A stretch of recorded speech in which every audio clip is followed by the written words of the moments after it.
Welcome aboard the night flight. What's happening, people? Let me know if you can hear me in the chat. Let me know if you can hear me in the chat. Who we got in here? Striker, big up. Dominic, Tommy, Rich, Ishmael, NJ, Johnny, David.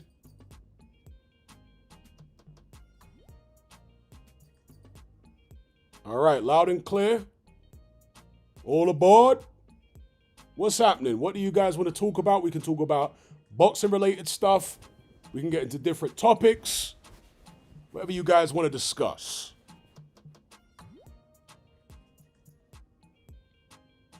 Just wait for the live chat to fill up. NJ wants to talk about aliens. We can go there. Let's talk about aliens.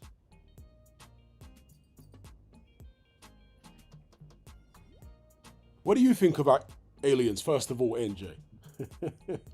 What's your take on aliens?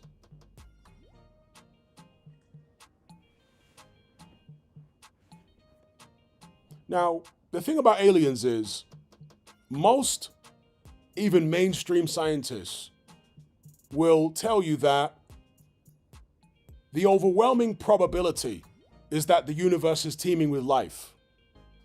That there's loads of alien life forms out there. Where they are very skeptical and dismissive is regarding the notion that alien life forms, or intelligent alien life forms at least, have visited the Earth or are still visiting the Earth. That's where they get real skeptical. NJ says, honestly, I haven't got a clue. Big up Jimmy. Big up Mr. Luca.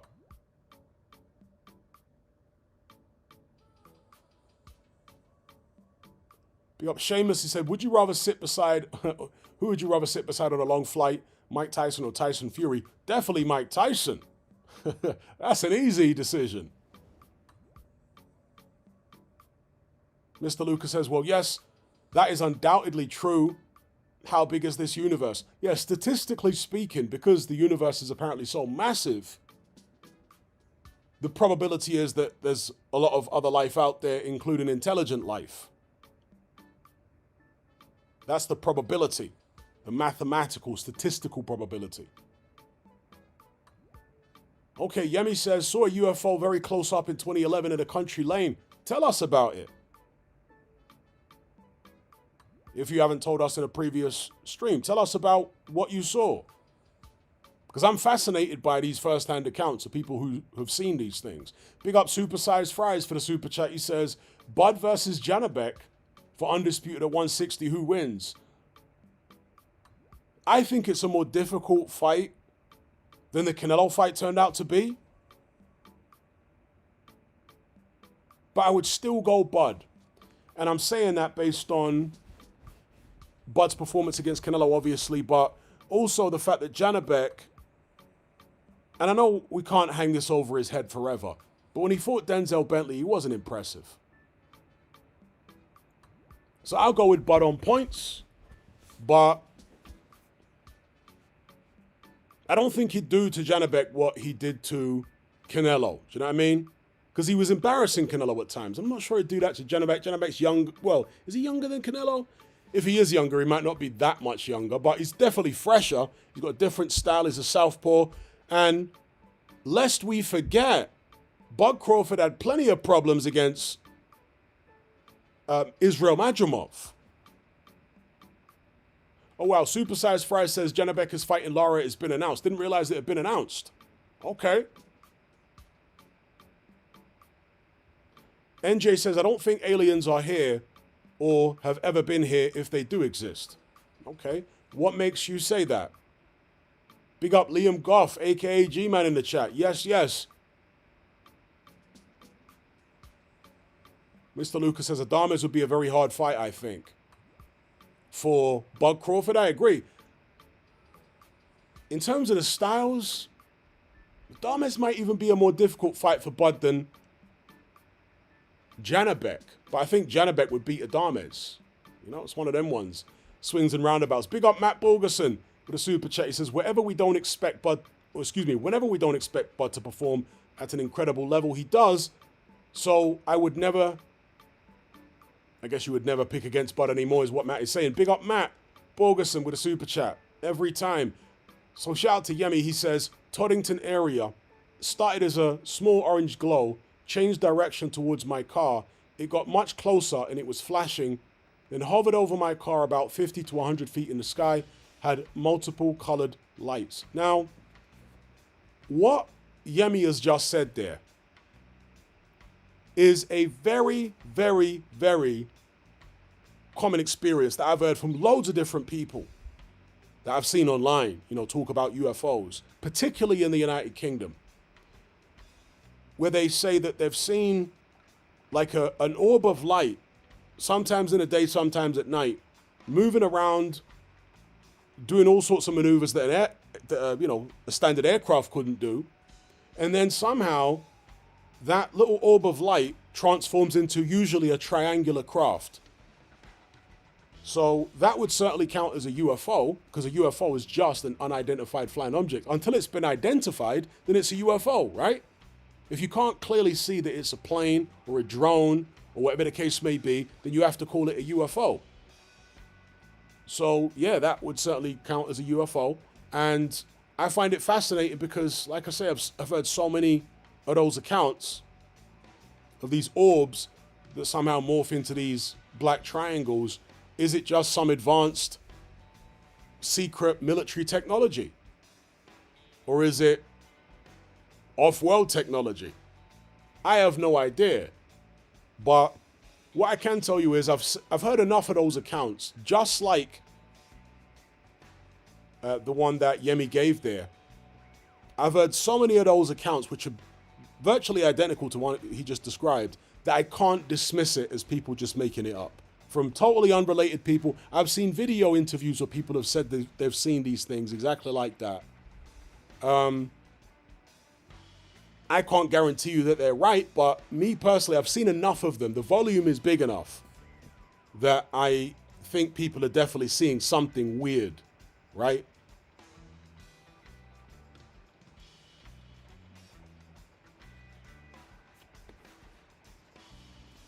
All right, Mr. Lucas dismissing it. He says, Yemi, I think your water supply has been spiked with LSD, bro. 1 second, peeps.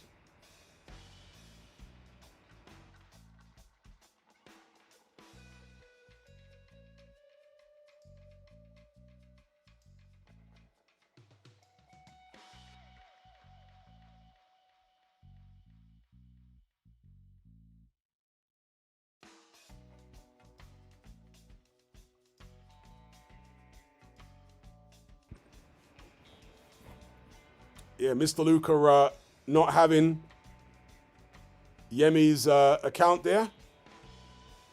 You know, I don't think Yemi's water has been spiked with LSD because, like I say, I've heard loads of accounts which are virtually identical to the one that he saw. Loads of them, in Britain in particular. So, personally, I'm going to take him at his word. I can't guarantee he's not making it up, but I'm going to take him at his word. Yemi says, size of a small one-bedroom house, moved off slow, saucer. Oh, wow, saucer shape rather than triangular shape. That's interesting. Because the ones I've heard with regards to the orbs, there's normally orbs that morph into triangle-shaped craft and then move off silently at incredible speed.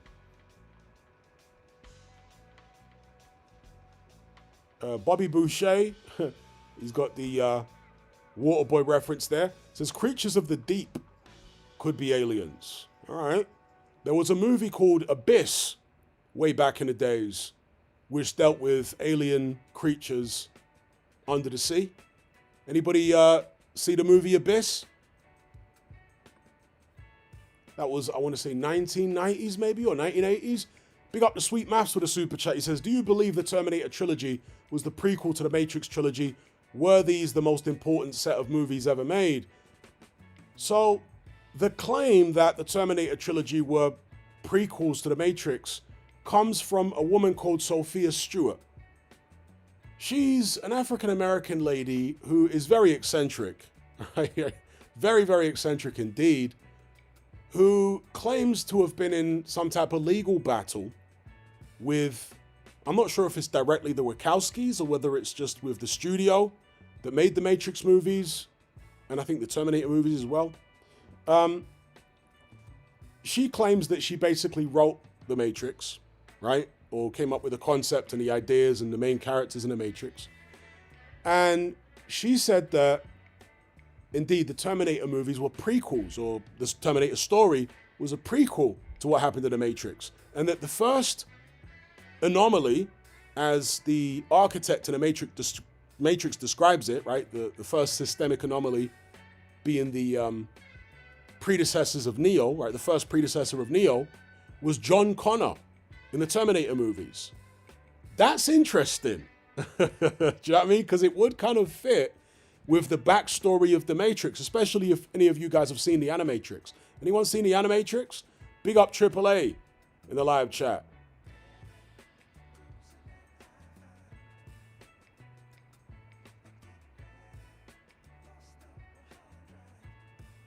My comment will trigger you, says I'm leaning more towards advanced secret military technology. Mr. Lucas says,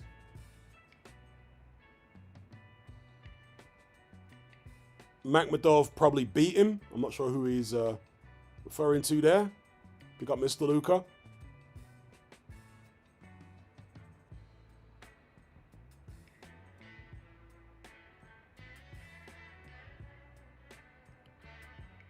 Okay, I do love me some chicken and waffles, says Hatman. Can we talk about, Hatman, if we can talk about most things, can I ask about the 2020 election? I live in a Democrat area and hardly anyone voted for Biden. Something ever weird happened there? Well, I'm of the opinion, I can't prove it, but I'm of the opinion that there was serious election interference.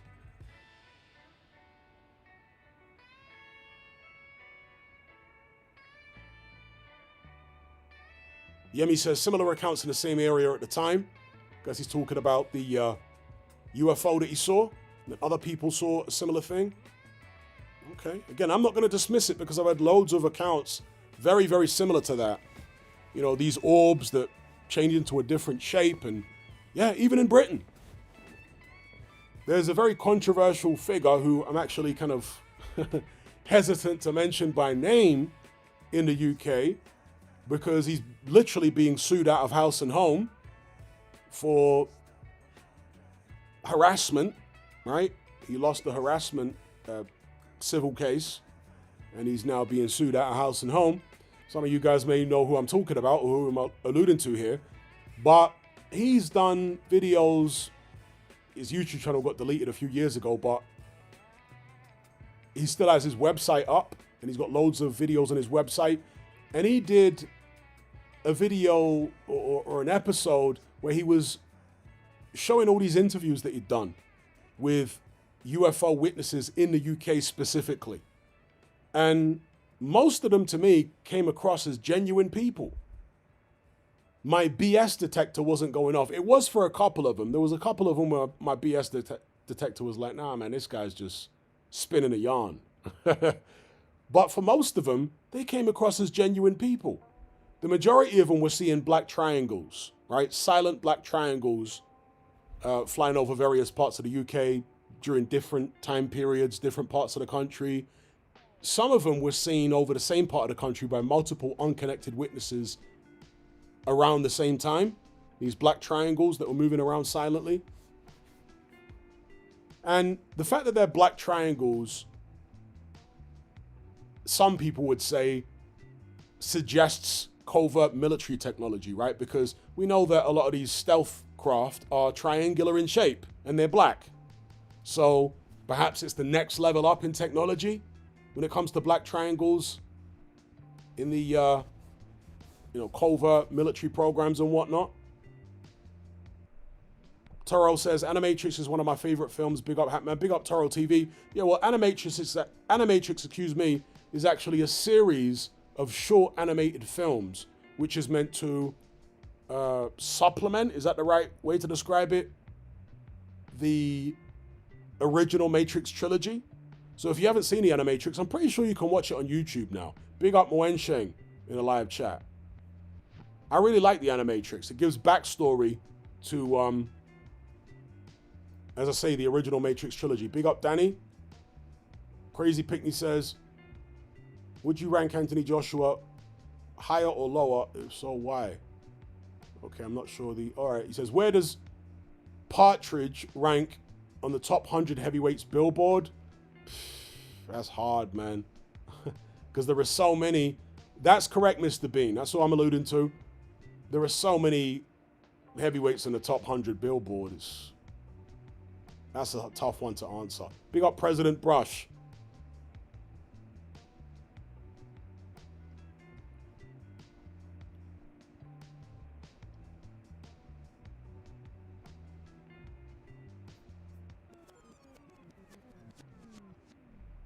NJ says, what's your thoughts on aliens, Hatman, and do you think there are some out there way more advanced than us? You know, I'm agnostic on these kind of things. I've got no idea.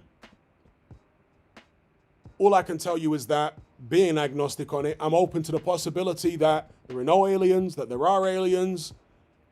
And I find simulation theory to be really interesting, because if you take it to its metaphysical extent, then there would have to be an intelligence of some sort, not necessarily physical intelligence, maybe etheric intelligence that created and maybe oversees the simulation, if it indeed is one that we live in. And so that would qualify as alien, right? An alien intelligence, even if it's not physical, even if it's like energetic or whatever the case may be, because consciousness is a very mysterious thing. Science doesn't understand consciousness.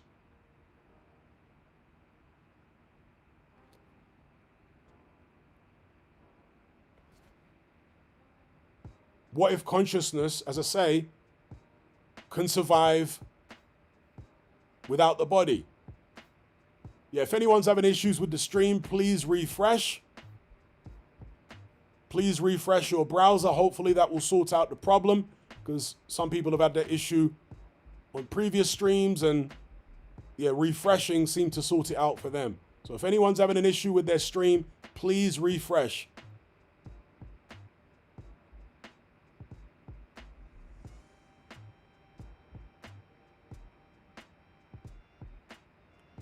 Shout out to Jake in the chat. He says, yes, Hatman, I lost interest with boxing for a minute, but now starting to watch bits again. Hope you're good. All good, bro. Yemi says, if they don't exist, it would open a stranger question. Why all that space? Well, that is dependent upon whether you believe in intelligent design. You know, that the universe was designed by an intelligent force. And then you would imagine if it was designed by an intelligent force, then yeah, you can ask the question, why all that space? But if the universe, as Big Bang theorists claim, is just random accident, then that question, I guess, doesn't really hold weight with them. Why all the space? Because they think it's all random anyway, right?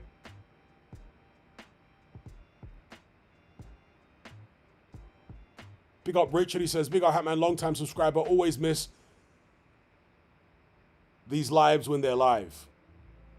Glad you're catching this one. Crazy Picnic says, would he make top 50 Partridge? I'd say he'd make top 50, yeah.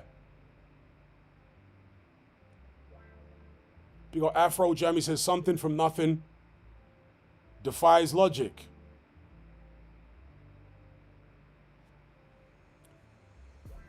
It kind of does, but at the same time, to be really nitpicky about it, but realistic, I want to say, it defies human logic. But who's to say that human logic can work everything out? Do you know what I mean? Maybe we just don't have the mental or emotional capacity to comprehend what the universe and reality actually is. It's like, have you ever tried teaching algebra to an earthworm? That's an exercise in futility. Maybe comprehending what this reality is futile, or attempting, maybe human beings attempting to comprehend what this reality is an exercise in futility as well. I'm open to that possibility.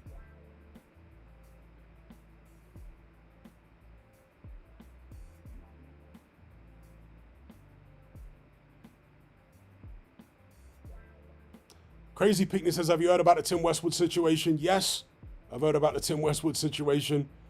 I've said this many times in previous live streams. In the black community, at least in London, we knew all about Tim Westwood. I mean, we knew all about him. We heard all the stories. Some of us first-hand accounts from people for years. So, you know, we knew all about that guy.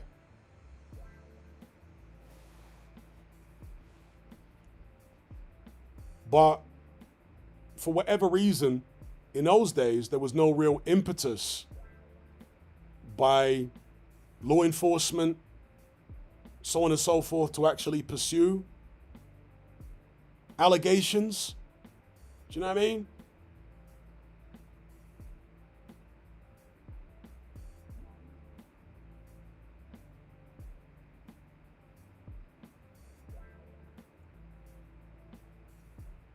Indeed, NJ. I'm open to that possibility very much so. And I tend to lean towards that rather than consciousness being an epiphenomenon of the brain, meaning consciousness is produced by the brain. I tend to lean more towards the notion that the brain is a receiver transmitter, not the source of consciousness. Yes, I tend to lean more towards that possibility. Big up Supersized Fries for the super chat. He says, I'm hearing Bud versus Bivol might happen. Wow. Bud versus Bivol. Because I'm hearing Bud versus Bivol might happen. Personally, I think Bud loses that matchup. Also, does Bivol already have a better resume than Bud?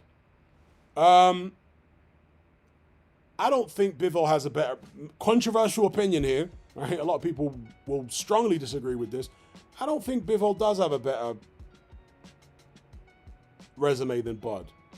You know, Bivol's best win is over Beterbiev. A man is basically his own size. Okay, Beterbiev's a bigger natural light heavyweight, but they're both career 175 pounders, right? And Beterbiev, 40 years old, you know, that's his best win. Other than that, he's beaten Canelo, who's a smaller man, coming all the way up originally from 154. Well, actually, he fought a welterweight when he was very, very young. So I'm going to say Bud Crawford's resume, all things considered pound for pound, is better than Bivol's resume at this stage. In my opinion. I'm sure plenty of people will disagree.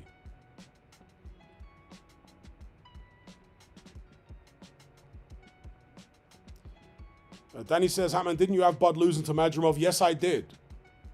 But of course, officially, he won the fight. but I had him losing by, I think, 1 point. But it was a close fight. It could have gone either way, but personally, I think Madrimov winning by a point. Afro Jam says, Westwood got shot in the late 90s. Was it connected to any of this? No, it wasn't. When Westwood was shot in the late 90s, it was, to my understanding, right, the word on the street, the word on the grapevine, it was to do with protection. Yeah? Because there were certain South London gangsters who were basically extorting Westwood for protection money. If Westwood wanted to do shows and, you know, gigs, whatever, DJ here and there, all over South London, he had to pay this protection money. And Westwood at one point basically said, F the guy who's squeezing me for this protection. I ain't going to do it no more. And I guess he felt like he had a different person who was going to protect him or whatever. That person was unable to protect him. And that's when there was an attempt on Westwood.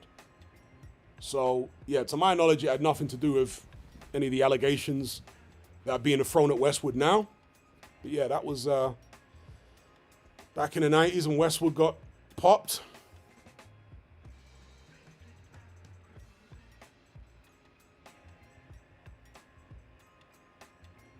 Shout out to everyone in the live chat. Mr. Lucas said Crawford had the best win, though, to be honest. Yeah, I would have to say that too. Jumping up from 154 when he's really a 147 pounder to fight Canelo at 168 and beat him in the manner that he did. I'd say that's more impressive than Bivol beating a 40-year-old Beterbiev, and they're both career light heavyweights.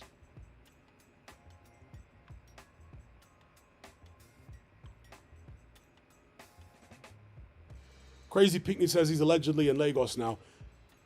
I think Westwood's in the UK now, right? I don't think he's in Lagos anymore.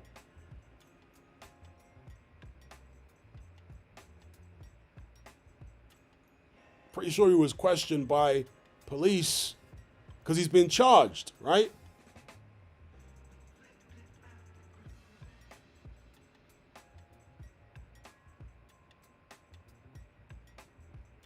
Big up Ruz B. He says, love Bud, but he ain't beating Bivol. I'd like to see Bud go for undisputed at 160. Bivol versus Benavidez or Benavidez versus Opataya. Yeah, I'll co-sign that. Ayad says, didn't Westwood get arrested again recently? Yeah, that's what I thought I read. Indeed, Dominic Hayes says Westwood's got a court date.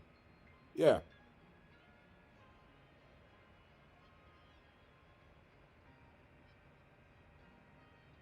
Afro Jam says, saw him in Central before he ran off to Nigeria.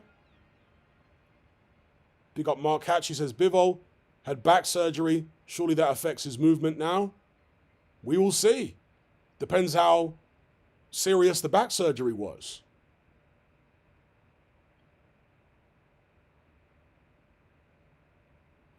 Crazy Pickney says, you think he'll get longer than P. Diddy?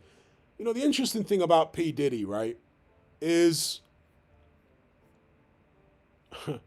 the guy's obviously an extreme weirdo. But regarding the details of the allegations made against him, that stuff didn't seem like serious crime. It was like weird stuff, right? But that Cassie individual just seemed like a hoe. Do you know what I mean? To me. And ultimately, Diddy got convicted on prostitution charges, right? Like transporting prostitutes over state lines. Now, it's possible that Diddy has done far more heinous stuff than he was actually tried for. But I'm talking about the stuff he was tried for. And, I don't know, man, it didn't seem criminal to me, or that criminal. So I'm not sure what's going on there.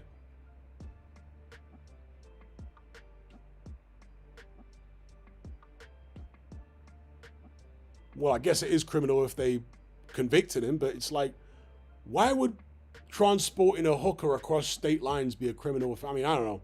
Whatever. It's what he's been done for. I think he got 5 years, didn't he? Did he? Will he do half that or less in protective custody and be out and Can't imagine he'll be throwing any more parties.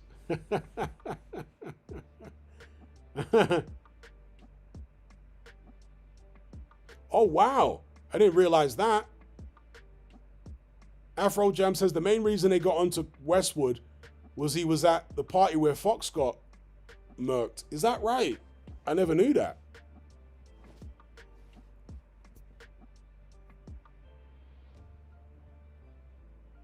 But why would they get onto him because of that? Because he was present at that particular party. What's the impetus for them to... What, maybe it didn't help them out with evidence or what? Like, why would they get onto him over that?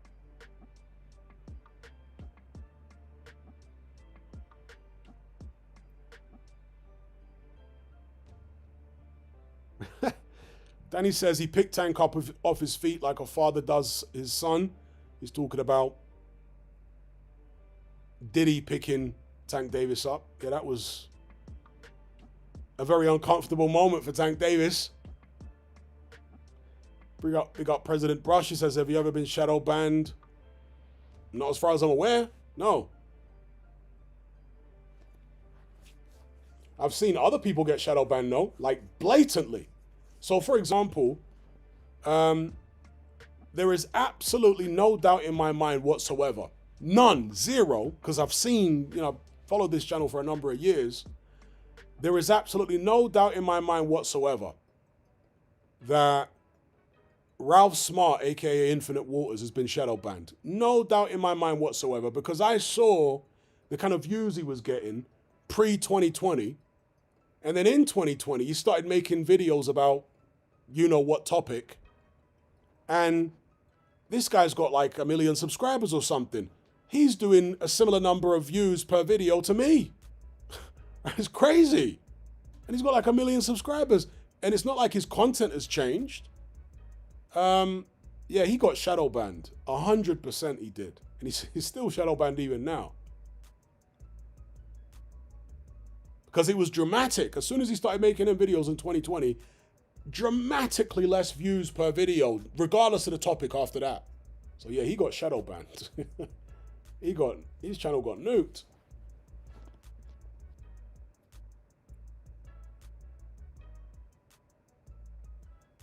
Okay, Crazy Pitney says 4 years, I think, that he got.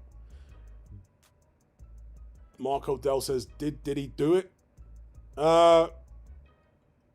He seems to have done the things he was convicted for, yeah, but the thing is, are those really crimes? It's kind of, they're weird things that he did, but should they be crimes? Should transporting hookers across state lines be a crime? I don't know.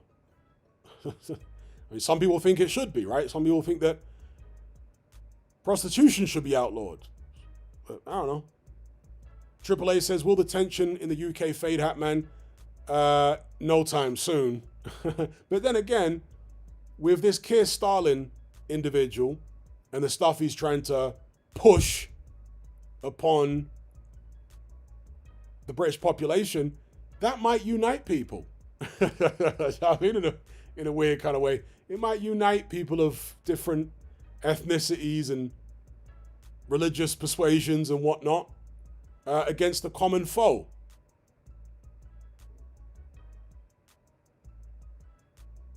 Yeah, I'm aware of the Mann Act. The Mann Act was created really for Jack Johnson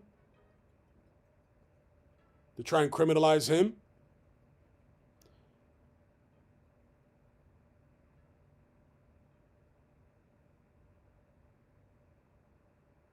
The box says, it seems bizarre to me that people think that he got off light. Yeah, as far as what he was actually charged for, it seemed heavy-handed. But maybe he's done far worse things which he wasn't charged for, because originally there was a bunch of other charges that were far more serious that were dropped, right? But for the things he actually got convicted for, should I say, it seems like heavy-handed based on those things. I mean, he's a very weird guy. He's not somebody who I would want anything to do with whatsoever. But, I don't know.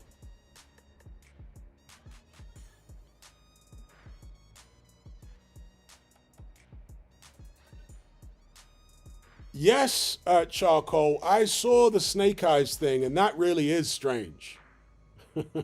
I saw a video about it. That's really very, very strange indeed. I couldn't tell you what's going on there, right? But that was very, very strange. The connection between, yes, Charlie and the movie Snake Eyes from 1998. Yeah, very, very strange. And immediately after I heard about that connection, I went to go watch the movie Snake Eyes, right? Very, very strange. Mark Hatch says that Diddy Drink Champs interview is still hilarious. Shout out to everybody in the live chat.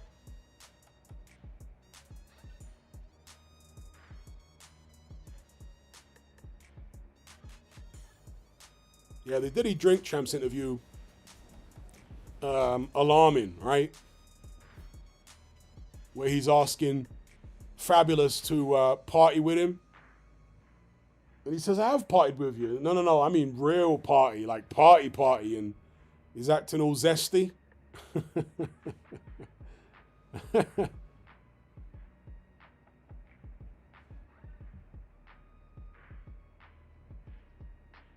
Crazy Picnic says, what about R. Kelly? What's your thoughts on that? I think the case against R. Kelly is more compelling than the case against Diddy. Yeah, I think the case against R. Kelly is far more compelling than the case against Diddy.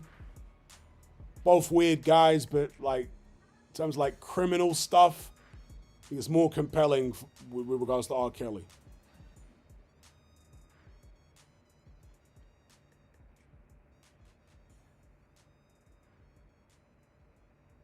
Big up Kieran. Shout out to Rich Franklin.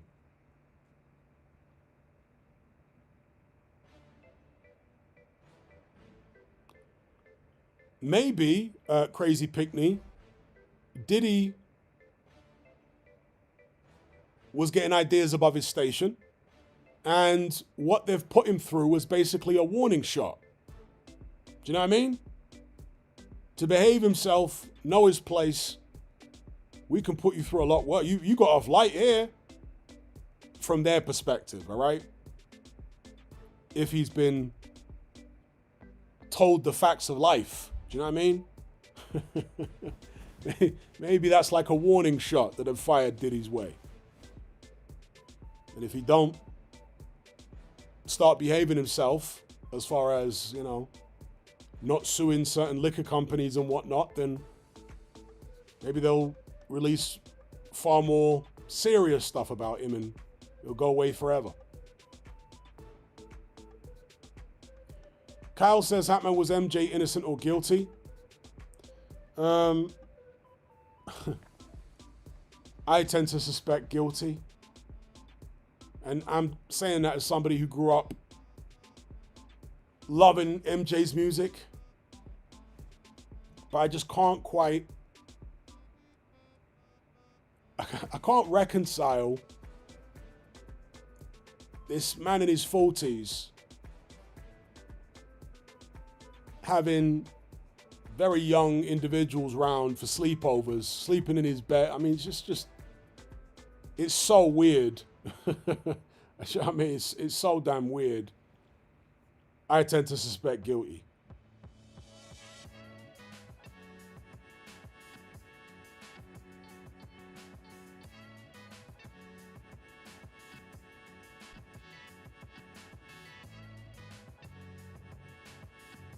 The box says, I think MJ was a weirdo, but I'm not sure if he was actually abusing.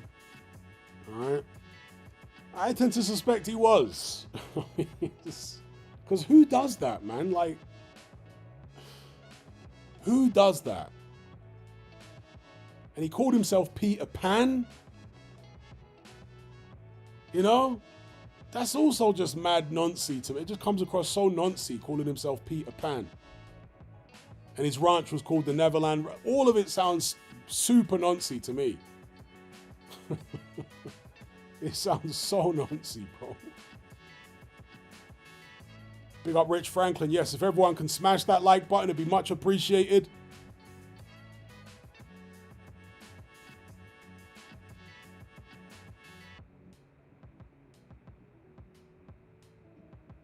We got Mr. Pads.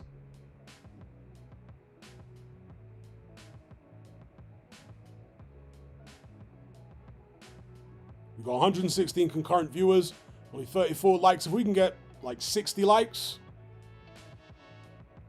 I'd appreciate that. Thank you in advance. Crazy Pickney says it's a weirdly amusing topic. Well, sometimes you gotta laugh at this stuff or you'll cry, you know?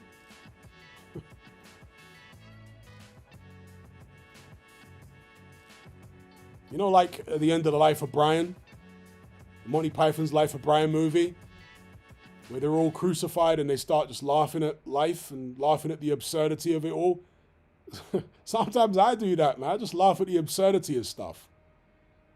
Otherwise, you'd be endlessly depressed.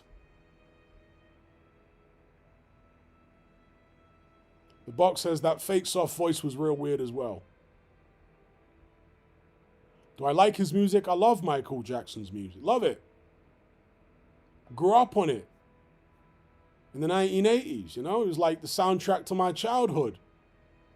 Was Can't Stop Till You Get Enough. Gotta Be Starting Something. Bad. Do you know what I mean? That was like the soundtrack to my childhood. Love his music.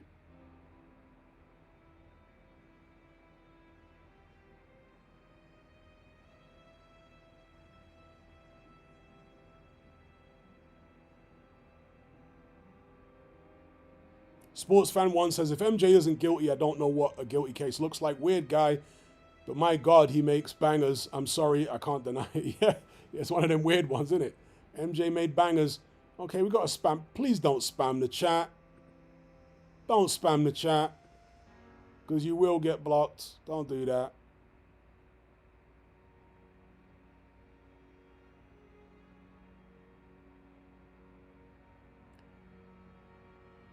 Amali says, are you into the Tupac case with Keefe D? Yeah, kind of check in and check out of that one from time to time. I'm somewhat aware of the situation there. Rich Franklin says, MJ is the GOAT for me. He's one of the greatest artists of all time. For me as well, definitely. In his prime, he was a phenom. Mr. Pad says, Hatman, is Sinners the movie of the year for you? Definitely not. I thought Sinners was okay. I wasn't blown away by it. There was a lot of symbolism in the movie, which I did a Patreon episode about. If you haven't heard that, check it out. There's like a 10-minute free sample, which you can listen to on my Patreon page for non-members, of that decoding, where I was, deciphering and decoding a lot of the symbolism in that movie. But I thought, on the whole, Sinners was kind of like, average. Average doesn't mean bad, just average. Just, it's okay. I've seen better movies than that this year, I'll tell you that. For my personal taste, anyway.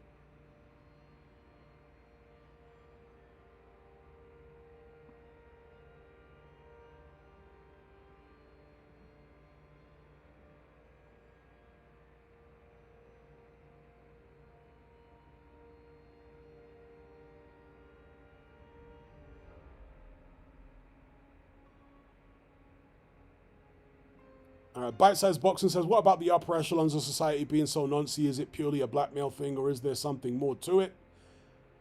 I tend to think there's something more to it.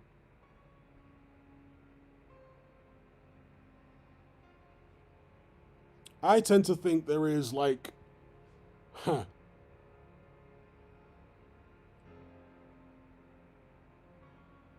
I tend to think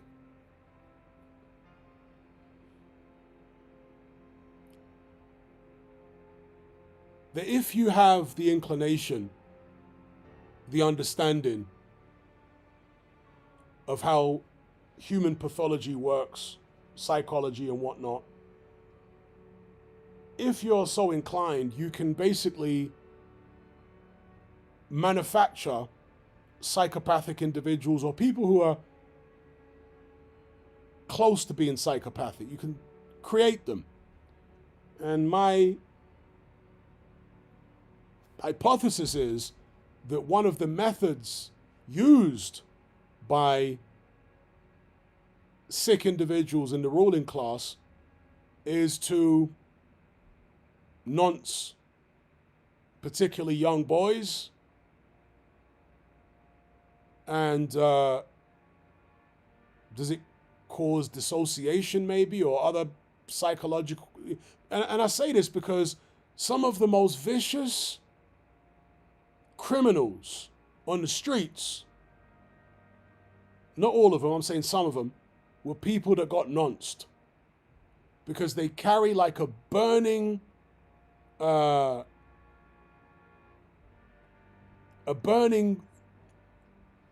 can I describe it? A burning rage in them because of what happened to them. Do you know what I mean? Because you can go one way or the other if something like that happens to you. You can become totally introvert and self-destructive, or you can go the other way and become outwardly destructive when something like that is done to you, when you're helpless, you know? And I suspect that the powers that be know that it has that effect. And so since they want ruthless people in the upper echelons of society to rule over society, they think it's a requirement that you're ruthless. Well, perhaps that's one way to create ruthless people, is to have them nonced off when they're young. Do you know what I mean? Maybe that's why the Romans and the Greeks were doing it. Maybe they felt it made more vicious soldiers, warriors, and whatnot.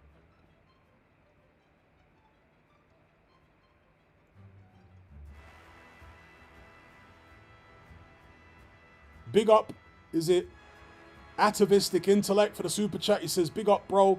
One Flew Over the Cuckoo's Nest is esoteric allegory about a divergent who tries to save normies and ends up perishing himself. Thoughts? That's interesting because I've never actually seen One Flew Over the Cuckoo's Nest. I remember a teacher in school telling us to watch it, or maybe he did have the class watch it in a particular lesson, and maybe I didn't attend that lesson. But I remember it was for many, many years at the top of a lot of these lists as far as the greatest movie of all time, or one of the greatest movies of all time. One Flew Over the Cuckoo's Nest. Now that you've said that, I'm going to watch it. I'm sure it's available to watch on YouTube. It's old enough, right? It's an old black and white movie. So, big up atavistic intellect. Like I say, I haven't seen One Flew Over the Cuckoo's Nest. I've seen certain scenes out of it and whatnot, but I haven't seen the movie all the way through. But the way you've described it, that sounds very interesting. So I'm definitely going to check it out.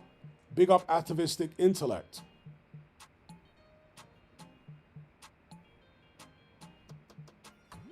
Big up Zach Christ. Yes, run up the likes, people. If we can get at least 60 likes. We're on 50 right now. If we can stick 10 more likes on there, it'd be much appreciated. Thank you in advance. Really helps by way of the algorithm. Amali says, have you seen AI deepfakes on Jake Paul? It's crazy. These AI deepfakes are so realistic now, it is crazy. Like, you really have to look and study to know that they're deepfakes, some of them. So, for example, I saw a deepfake just the other day of some fat black American guy. Some of you guys might have seen it as well. I'm pretty sure it's viral. Some fat black American guy rapping on stage in church, and he like falls through the stage and then continues rapping.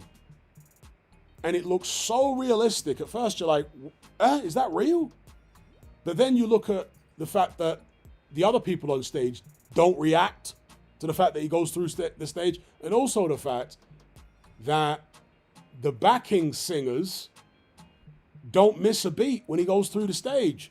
And he starts rapping about the fact he's falling through the stage, and the backing singers are like, do you know what I mean? So that's when you realize, okay, this is AI.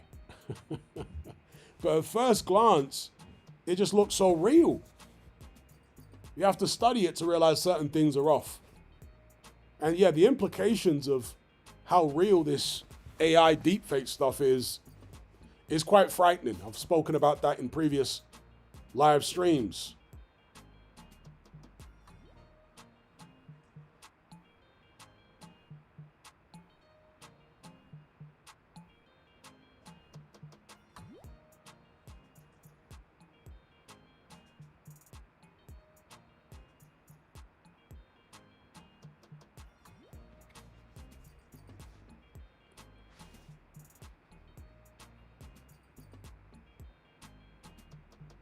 Tony S says, have you seen the movie The Game with Michael Douglas? Pretty sure I have, but I'm not sure I remember it. But I'm pretty sure I did see it at one time. I also saw the movie, Michael Douglas movie, Falling Down. And the reason that Falling Down sticks in my mind so much, it's a very, very dark reason, is because I knew someone who, unfortunately, was suffering with mental health problems, and they ended up unaliving their baby mum. And in the weeks and days leading up to unaliving his baby mum,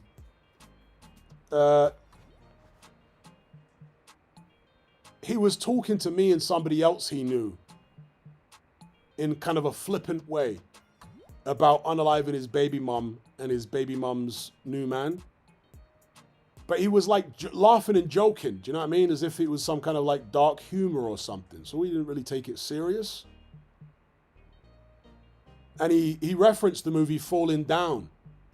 He said, yeah, I'm just going to go all out like Michael Douglas in Falling Down. And he was all like laughing and giggling. And so we were like, okay, he's joking, right? You're just joking. Unfortunately, he wasn't joking. And he actually went and carried it out. Dear, oh dear, oh dear.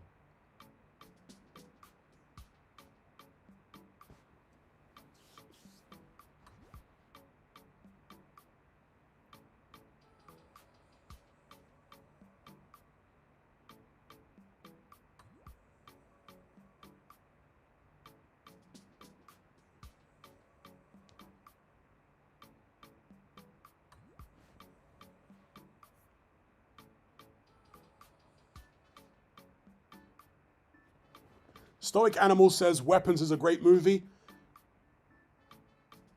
I enjoyed Weapons more than, God, what's the vampire movie that we were just talking about earlier on?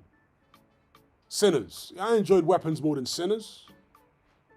I thought it was more interesting, especially since I already saw From Dusk Till Dawn back in the days. And basically Sinners is almost a remake of From Dusk Till Dawn. So, yeah, I would say Weapons was more interesting to me than Sinners. But I wasn't as blown away by Weapons as some other people were. I thought it was, like I say, an interesting movie.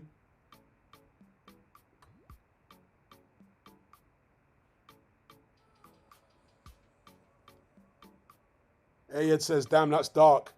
Did he kill the girl and the boy? Oh, he just killed the girl. Yeah, it was just the baby mum, unfortunately. And, yeah, he just came apart. His mental health just, he was suffering from psychosis. He was like hearing noises and all sorts of stuff. But he'd been suffering from psychosis and like bipolar for years, you know?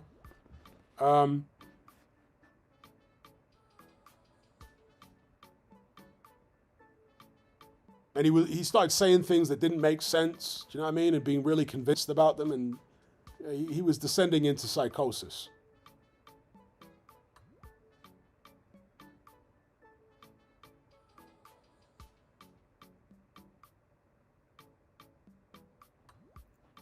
Ruz B says, Falling Down hits that nerve.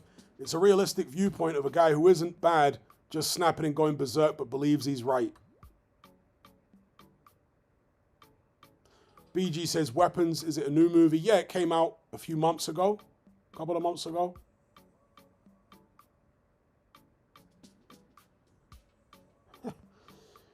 Afro Jam says, a lot of mumble rappers and ghost-written generic R&B are going to die out. Here's the problem with AI. Maybe I'm wrong about this, right? But let me not say problem. Here's the limitation with AI. AI, let's say AI music, is based upon music that's been made by human beings before, right? Human beings, obviously to some extent, base their music on what other people have made before as well. But my perception is they have a greater ability to innovate than AI does. They're less formulaic. And I'm talking about, the trailblazers. They have a greater ability to innovate than AI. And that gives them the advantage. But like you say, Afro Jam, the less talented musicians, the mumble rappers and the generic R&B stars, yeah, they can be replaced, perhaps, by AI.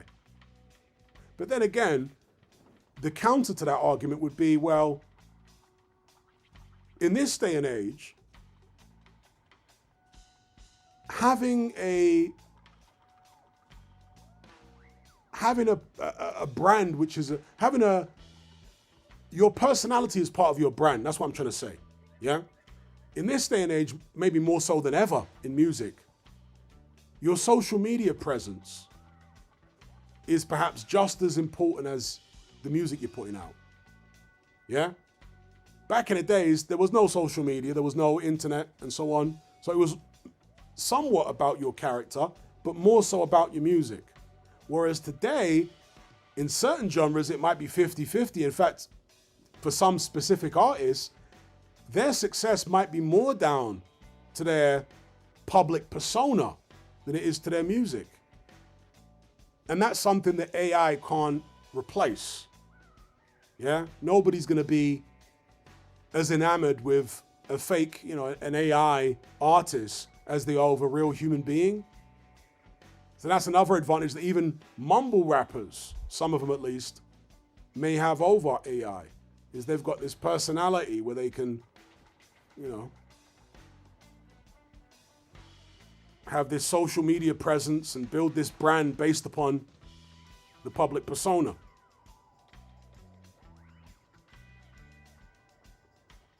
Tony S says, AI is apparently a vehicle for whatever is at the top of the pyramid to express itself. Yeah, I've heard people say that. It's an interesting idea. Dominic K says, have you heard that new Mobb Deep album? No, and I'm not particularly keen on listening to it, to be honest. I haven't heard any music from rap from the 90s over the past 5-10 years that I liked. I've heard Nas songs and other 90s rappers, and I'm just like, eh.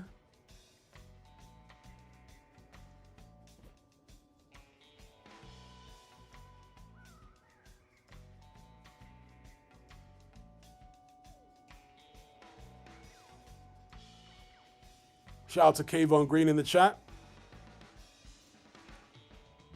Moen Sheng says, Hatman, do you think all these AI videos and deepfakes will push people off the internet? That's interesting. Shout out to Sanika Blade. Big up Sanika. She says, Game of Death is free to watch on YouTube at the moment, Hatman. Still a classic. Yeah, there's actually a channel which I mentioned in a previous live stream a couple of previous live streams, which has loads of old school Kung Fu movies in very, very high quality. It might be called Shaolin versus Wu-Tang channel. I forget the name of the channel now. But it has my favorite Kung Fu movie of all time, which is called Buddhist Fist. Yeah, Buddhist Fist. That's my favorite Kung Fu movie of all time. But yeah, the notion that all of this AI might push people off the internet, eventually perhaps it will. Maybe. But what we might see is like a split, where some people who are satisfied with AI deepfakes and AI music and all this kind of business remain on the internet, whereas people who are turned off by it and want to have that human connection, maybe they will leave the internet or interact less on the internet or whatnot, or consume less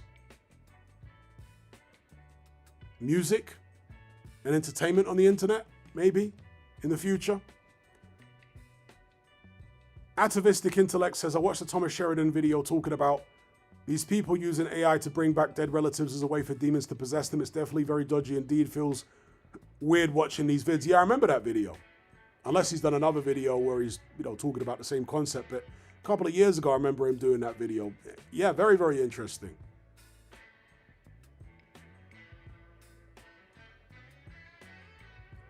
TM says we might see a new Luddite movement. For those who don't know, the Luddites were people during, I want to say, the Industrial Revolution, who were opposed to all of this new machinery, which was basically taking away the jobs of individual people, and they went in smashing up machinery and factories and stuff like that.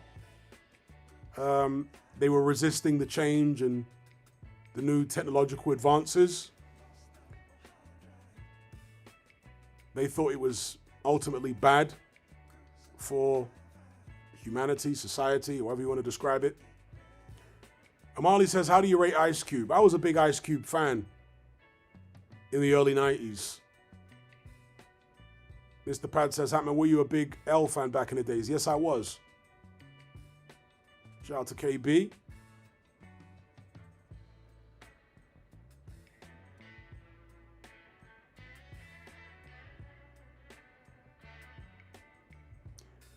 Have I ever seen Watchmen? Yes. I will never forget not only the fact I've seen Watchmen, but the day I watched it.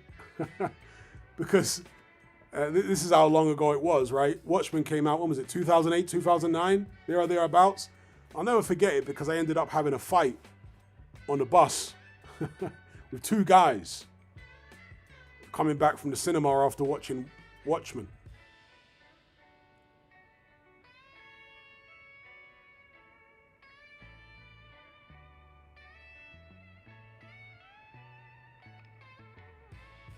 Tanika Blade says, Ice Cube is an amazing rapper. Not the fastest, but one of my favorites.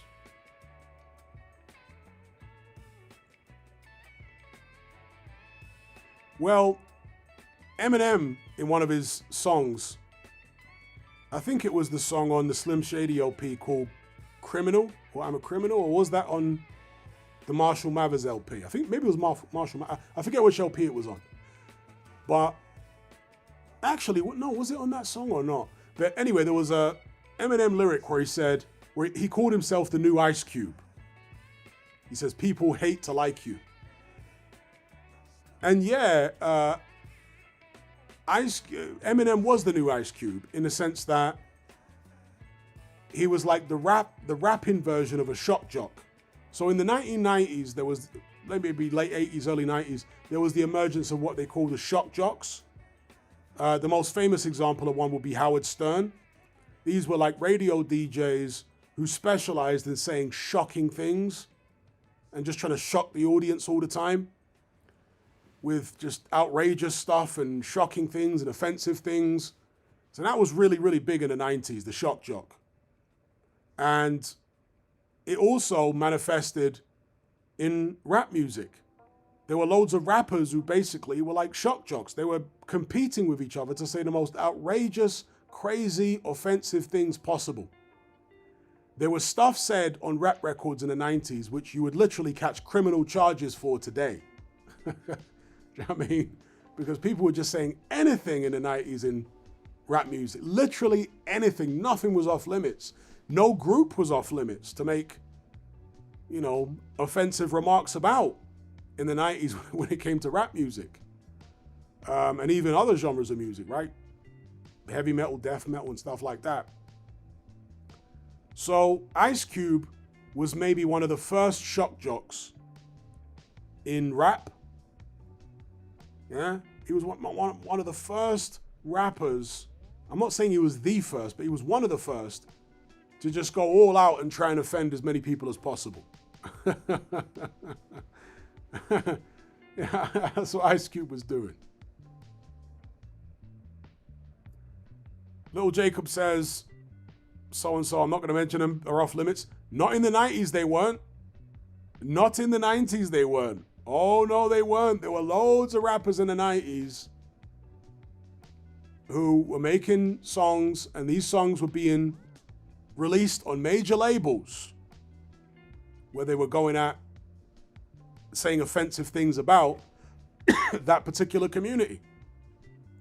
I remember them. I could quote you lyrics, but I don't want to get zapped by the algorithm here. So not even they were off limits to 90s shock jock rappers.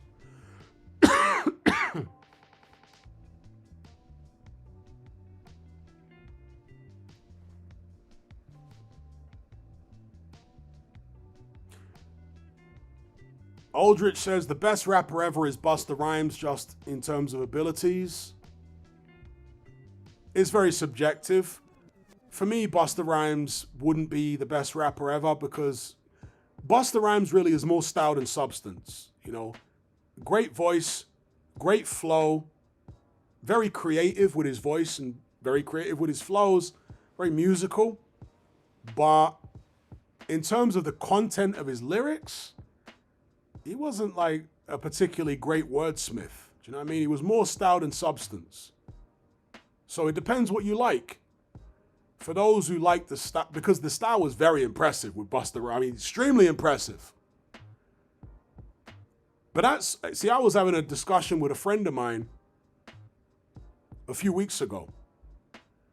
And we were talking about why it is that rappers who are renowned for being really good on features, you know, for doing feature verses on other people's songs, why so many of those rappers don't tend to make good albums. And Busta Rhymes is one of the people who or let me not say good albums, great albums, classic albums.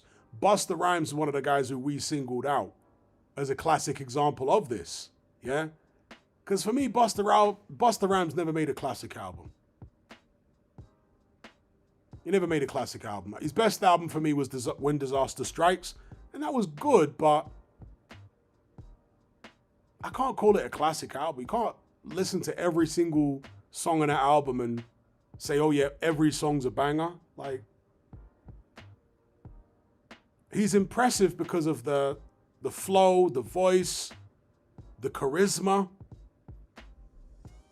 And that's why he's so strong on guest appearances. You know, when he guests on somebody else's track, he could just blow everybody out of the water with the charisma and the flow. But it's hard to keep my attention anyway for a whole album of Busta Rhymes doing what he does. Do you know what I mean? Because there's not enough substance there in terms of what he's saying, the bars.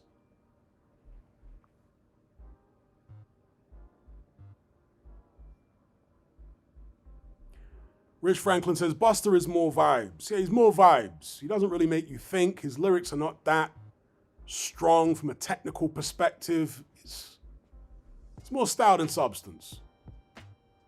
But the style is very impressive, not to demean the style. Do you know what I mean? The style is incredibly impressive.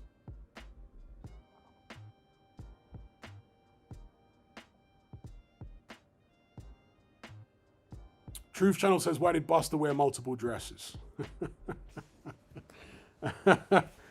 You'd have to ask him.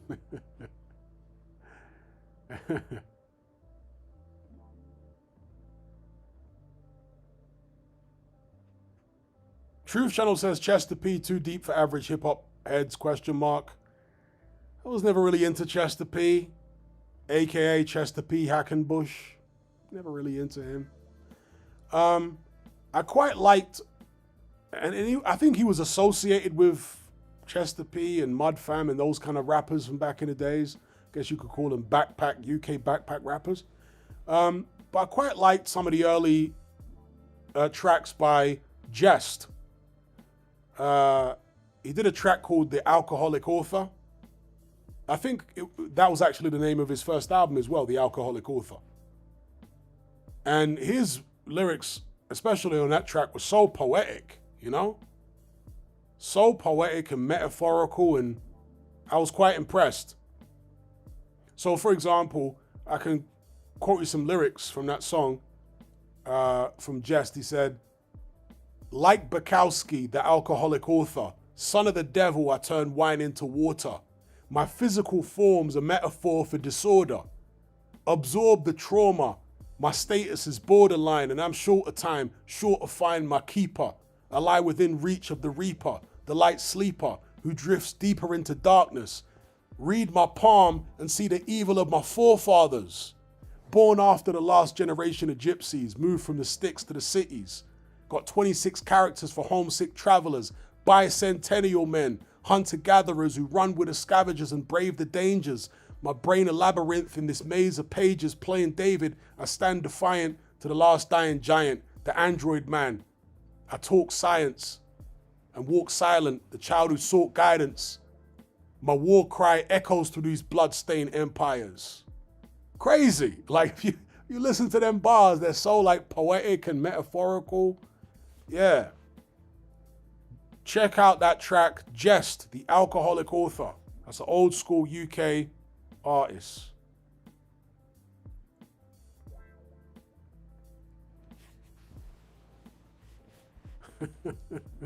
The opening bar is crazy. Like Bukowski, the alcoholic author, son of the devil, I turned wine into water. That's crazy.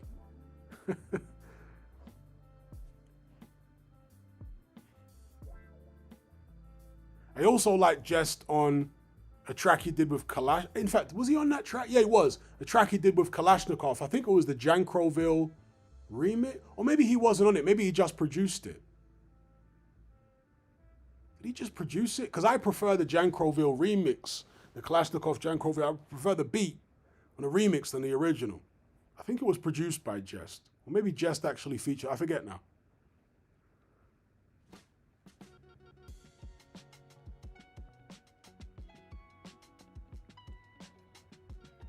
K1 Green says, yeah, people forget Ja Rule was the biggest thing in hip-hop until 50 Cent. Yeah, he was making hits for the ladies. That's what Ja Rule was doing. Which is, all well and good. If you're into that kind of thing.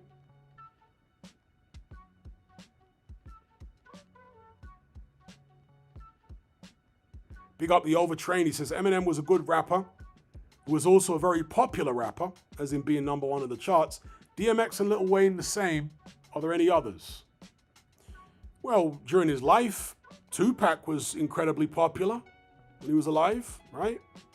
Biggie was very popular during their time, like mainstream popular.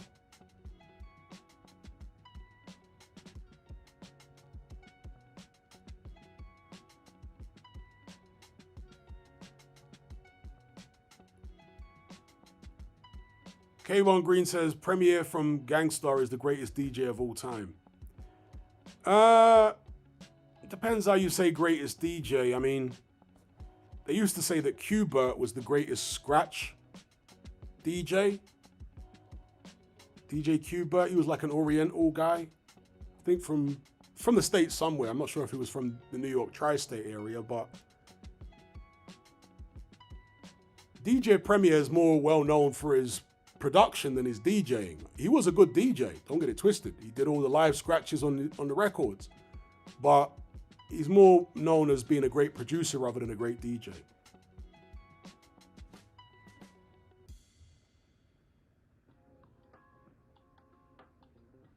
Afro Jams' his opinion on Roots Maneuver.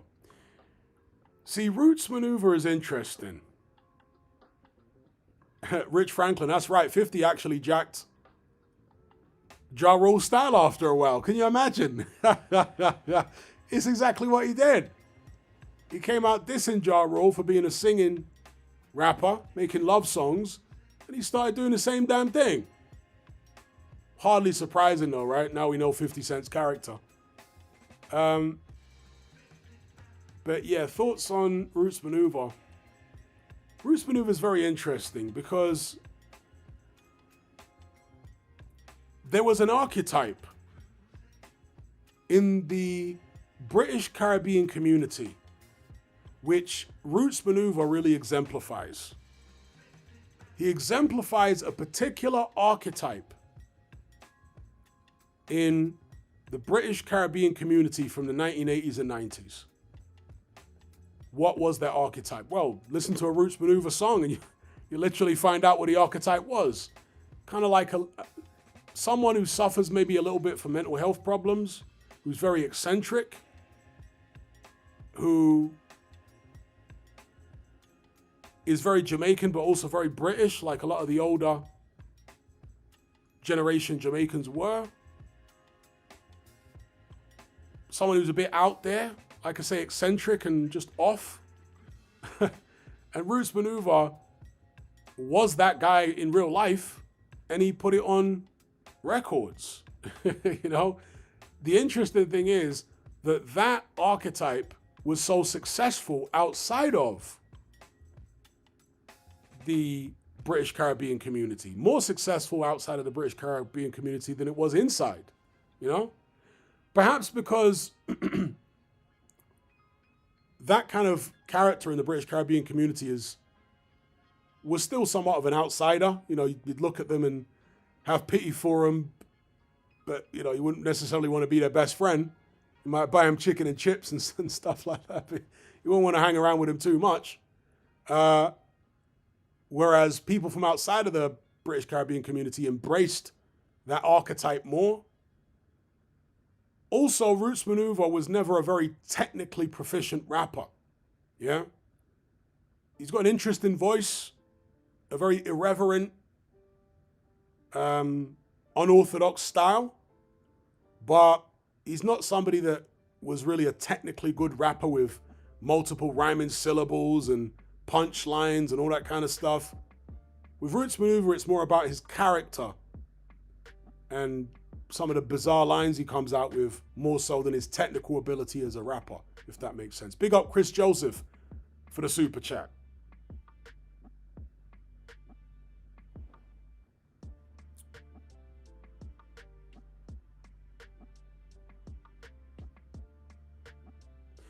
Kayvon Green says, I like 50 because he was rapping about people I actually knew. I would hear suburban kids like, do you know who that is? Yeah, I'm sure his lyrics hit different if you know the people he's talking about and referencing.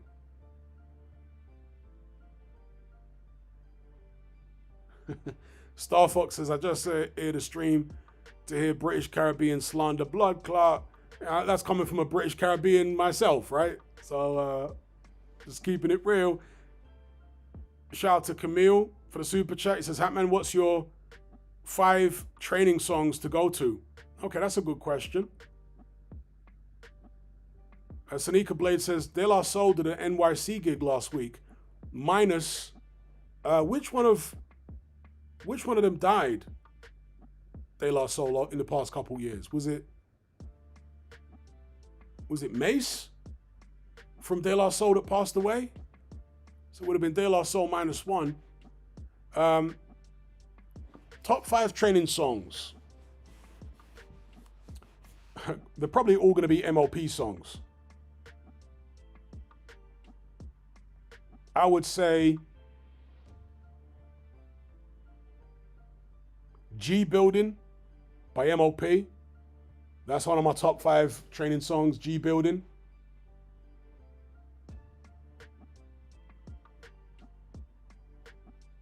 Another one would be Follow Instructions, MOP song again. Another one would be Anti-Up, unsurprisingly. 2 more top 5 training songs. I'll try not to pick another couple MOP songs. Let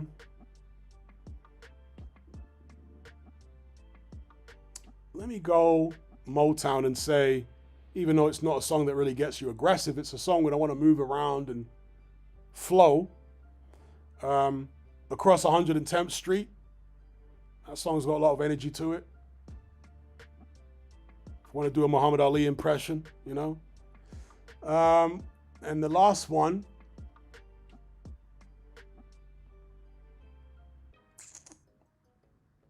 what'll be the last one?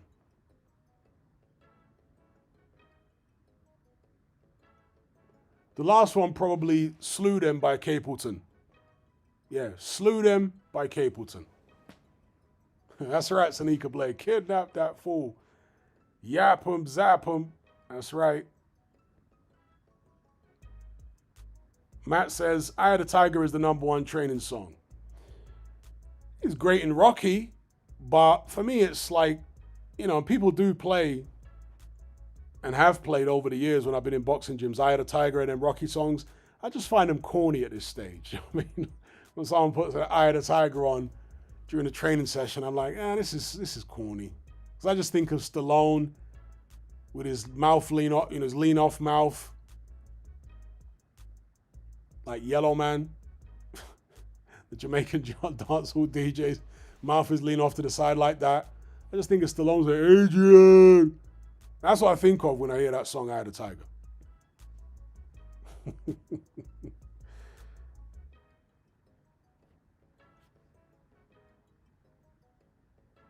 That's right, Star Fox. There you go. He knows follow instructions.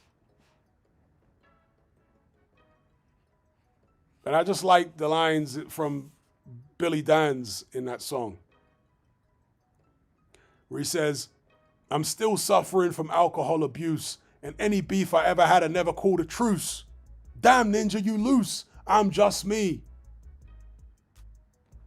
Put them hammers to use. M.O.P. is what the ghetto produce. First family. I'm a predicate. You ninjas are delicate. All that BS you're talking is irrelevant. I'm devil sent. Brownsville. Crazy. That's why MOP is such an underrated group. MOP are like the super ghetto version of Run DMC. Yeah, MOP are like the super duper gangster Brownsville version of Run DMC. That's how I describe MOP with their style.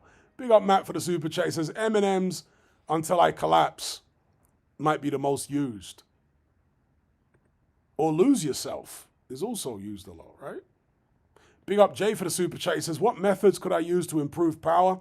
I've been told my power is good, but I'm trying to make it incredible. Go in extensive full detail, please. Okay. Afro Jam says, welcome to Brownsville. Brownsville. Yeah. So, the first thing I recommend, Jay, for improving power is correct shadow boxing. And what you're trying to do in shadow boxing is not just push your arms out there and warm up, because that's what most people do, even a lot of top pros, most top pros even. You just see them shadow boxing, pushing their arms out there. That's not how you're supposed to shadow box. If you want to know how to shadow box, watch Mike Tyson shadow box, and if you want to improve punching power. That's an example of how you're supposed to shadow box. You're supposed to be training your muscle memory to punch through the target.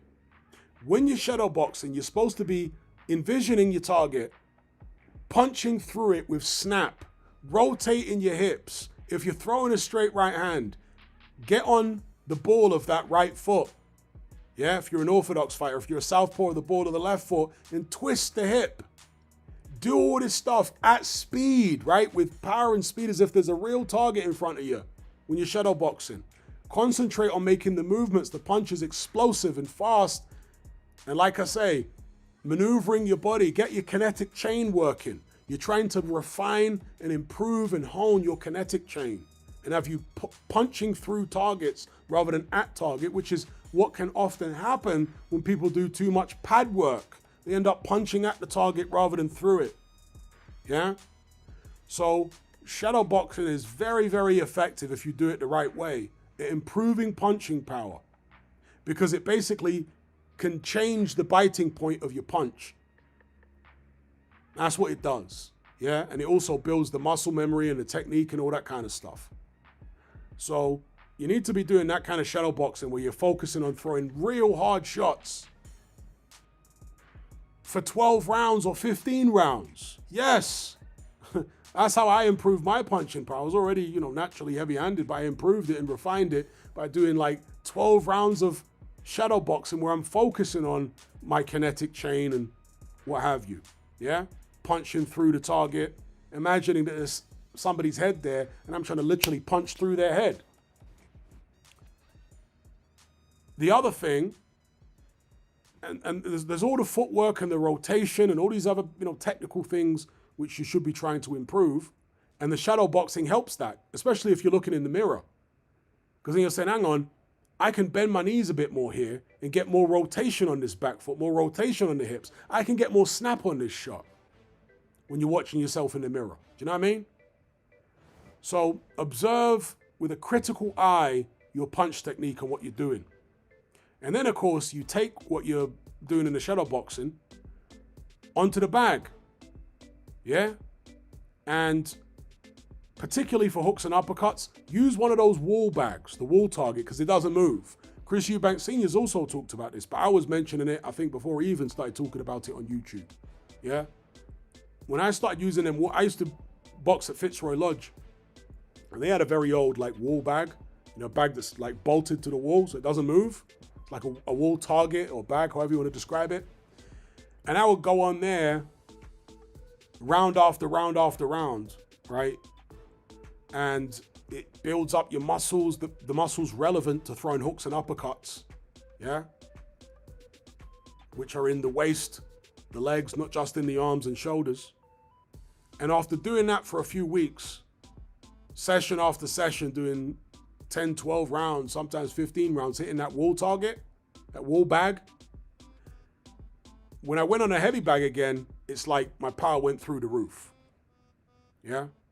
Because hitting those wall bags, it's far more taxing on the muscles and far more difficult than hitting the heavy bag, because the heavy bag's got more give to it, obviously. So those are the two main bits of advice I would give you. But like I say, when you're doing your shadow boxing, you need to be looking at your technique with a critical eye, looking at the kinetic chain. How can I improve the kinetic chain here? Maybe the stance needs to be a little wider, rotate that back foot more. When I'm throwing the left hook up front, maybe get the forearm more horizontal, right? Experiment when you're hitting the bag, because some people find that throwing the left hook with the knuckles down, they generate more power than with the knuckles vertical rather than horizontal. Other people, it's the other way around. So yeah, those are the bits of advice I could give you. Shout out to Jay for the super chat.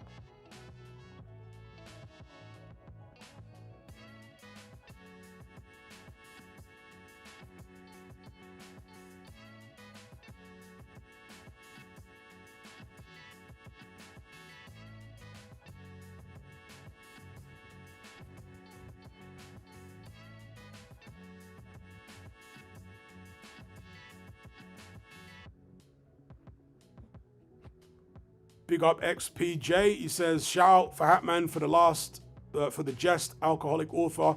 Big tune. Your voice had great deliverance on those opening bars. Well done, brother. Arco says, how did Stallone's face get like that? Or has his mouth always been droopy to one side? It's always been droopy, as far as I can remember, from the 80s. When I grew up watching Stallone movies, his mouth was always droopy like that. And his mum had a droopy mouth as well. So, I don't know. Genetic thing, maybe. Another MOP banger is 187. They actually sampled Head Over Heels by, what's the group called now from the 80s? God, what are they called? Tears for Fears. Yeah. In fact, I think officially it's a Little Fame song, but he's got Billy Dan's on the song anyway, so you might as well call it a MOP song. Or is it actually an MOP? Maybe it's an MOP song. But anyway, it's actually produced by Little Fame. Little Fame's an underrated producer, by the way. Little Fame from MOP. Oh, he's made some bangers. So yeah, MOP 187, that's underrated.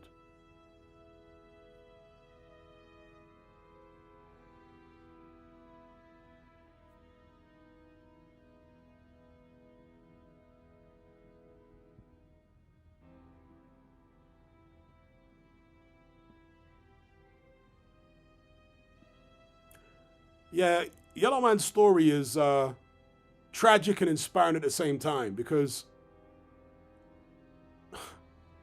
you know, just for being an albino, the guy gets ostracized even now, you know, in Jamaica. What a shame.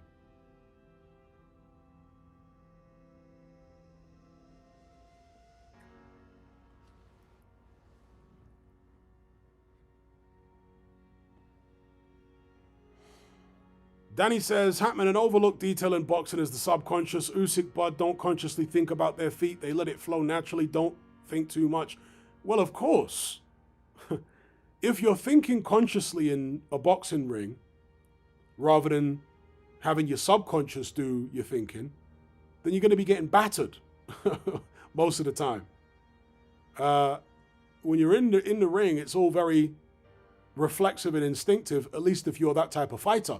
If you're a fighter who's thinking consciously all the time, you've probably got a really bad defense. Yeah? An example of somebody who I reckon in the ring thinks more consciously than they should, rather than subconsciously, is Amir Khan. He's a guy who, like, you know, it's like boxing by the numbers. He has to be given a set of instructions which he consciously thinks about, and what do I do? Do you know what I mean? Whereas the best fighters are very instinctive, and it's the subconscious driving what they're doing, and they drill things into their...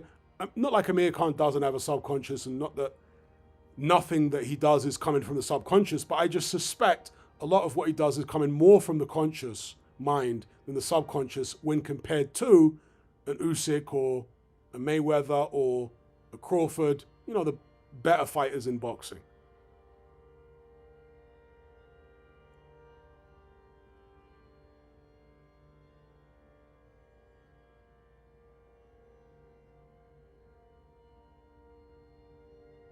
Rich Franklin said, I didn't know Little Fame produced. Oh, yeah. Oh, yeah. Little Fame produced.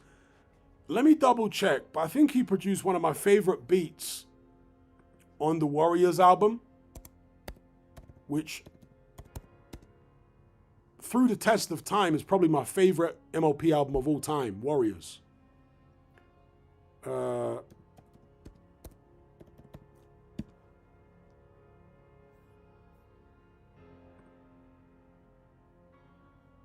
There was a track on there called Calm Down, which, yes, it was produced by Lil Fame. Yeah? Any of you guys know the track Calm Down on the Warriors album? It's one of my favorite beats on the album. That's produced by... He also produced Cold as Ice. Yeah? That was one of MOP's biggest hits. Cold as Ice, he produced that. He produced Negotiate as well on the Warriors album. Yeah, he produced Negotiate. And he produced Welcome to Brownsville. Yeah, check out the Wikipedia page, which gives all the production credits. Little Fame, aka Fizzy. He produces under the pseudonym Fizzy Womack. Yeah, but Fizzy Womack is Little Fame. Yeah. That's his production name. He uses the name Fizzy Womack. It's Little Fame. Yeah, so he produced Welcome to Brownsville as well on the Warriors album. Big up Matt Borgerson for the super chat. He says, what is something you see celebrities do when they know they are falling off a cliff in terms of marketability? Medication commercials?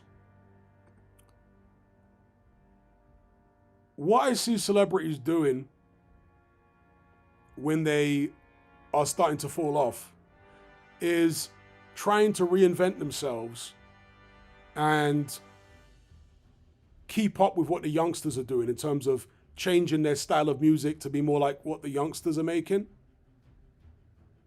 Very few artists who fall off successfully manage to do that. Most of them attempt it, or many of them attempt it. Let me not say most. Many of them attempt it. Most of them do not succeed. At least not in hip-hop, rap, and other similar related genres. Most of them don't succeed.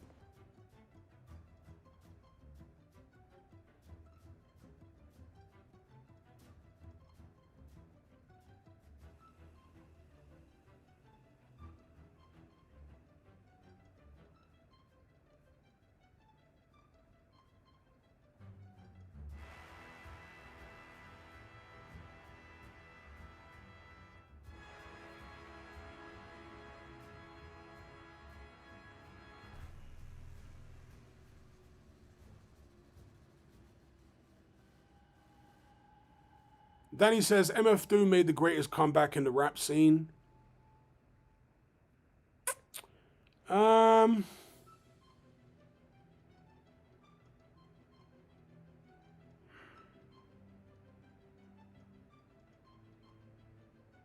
Was it the greatest comeback in the rap scene?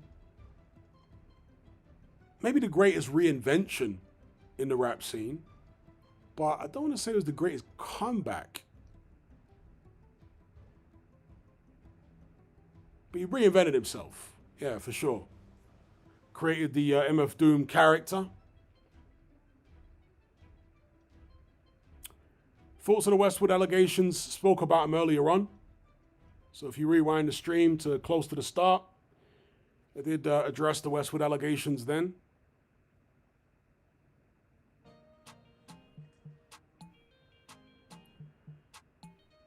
Danny says, Doom was washed for years, then came back to Starlight. Well, Doom was never really, he never really blew up like that. Doom had a cult following. So he was never really, like, big like that. That's why I'm saying, can you really say it's the greatest comeback? I wouldn't say it's the greatest comeback.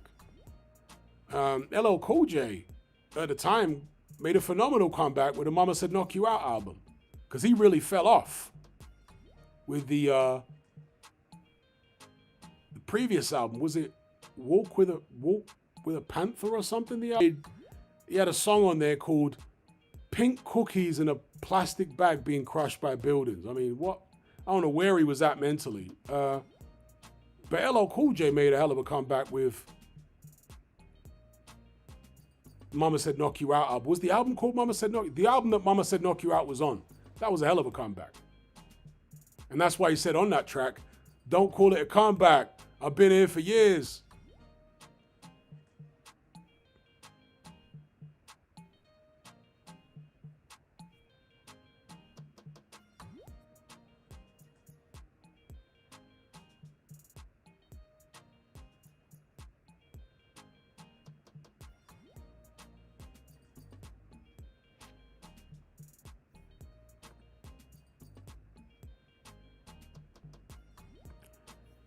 My favorite TV series of all time is The X-Files, hands down. By far and away, my favorite TV series ever is The X-Files. Particularly from seasons like 1 to 4. 5 was still pretty decent as well, but more so 1 to 4.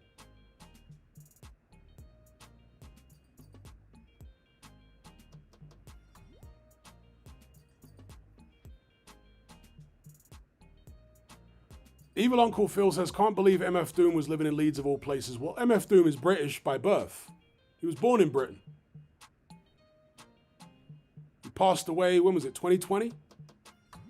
So, yeah, MF Doom was born in Britain.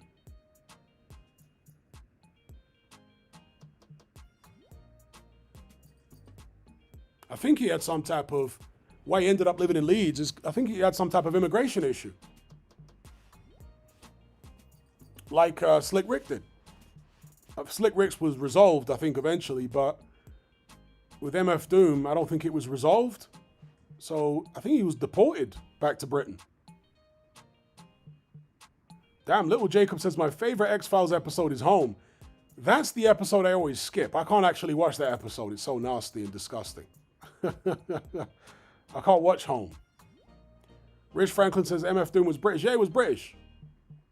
Like Slick Rick, he was born in Britain but grew up in the States. Yeah, he was British.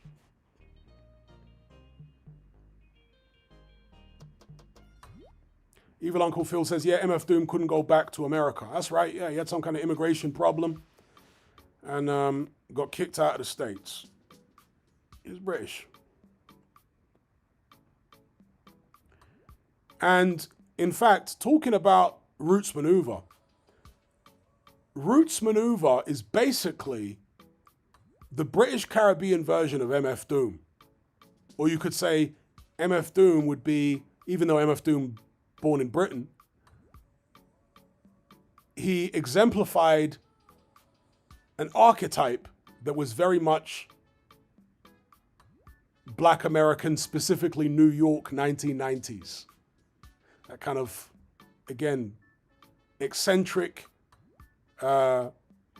maybe slightly mentally ill guy in the hood. Do you know what I mean? MF Doom came from the same rap school, if you want to call it that, as the likes of Kool Keith. Yeah, Kool Keith, I mean, definitely one of the most bizarre rappers of all time. Kool Keith, originally from the Ultramagnetic MCs. Kool Keith was such a bizarre rapper.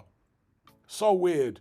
But spiritually, MF Doom was kind of born out of like the Kool Keith school of rap.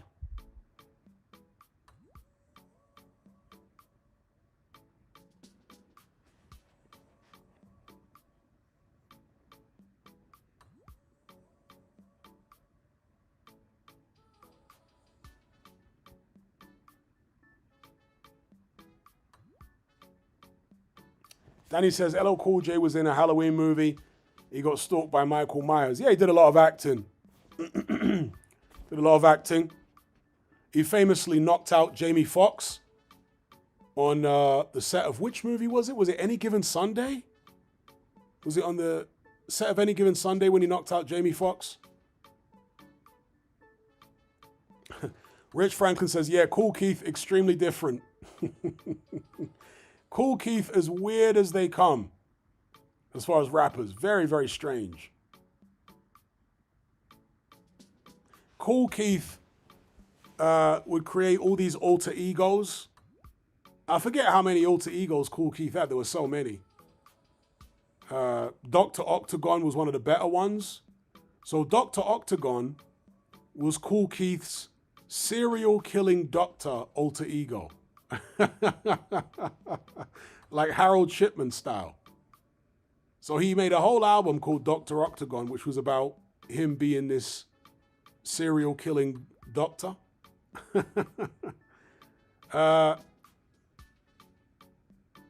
And he made various other albums about being a serial killer. One of them, I forget the name of it, but he had like a bunch of like cockroaches and bugs on the cover of the album, and he had like this plastic Elvis type hair. Just weird, weird stuff.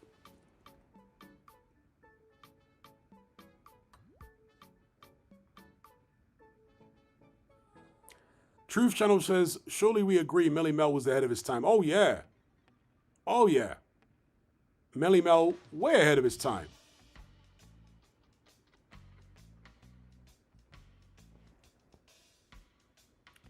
But the Furious Five in general were ahead of their time, you know, the rappers. Because The Message is a fantastic song. Okay, the flows and the slang is outdated, but it was still delivered very, very well, you know? The lyrics and the way they painted the picture on that song, absolute classic, The Message. Even now I can listen to that and, again, they're talking jive, you know, with a and all the 1970s, early 80s lingo. But, yeah, the way they dropped it on that song, it still slaps today.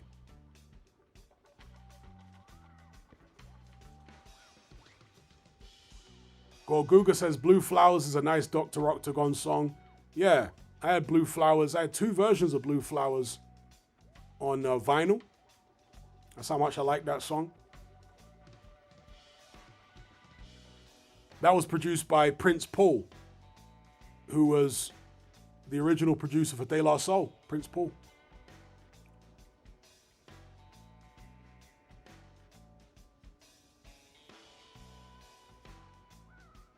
Mark says, LL Cool J is also related to Tom Molyneux. Is that right?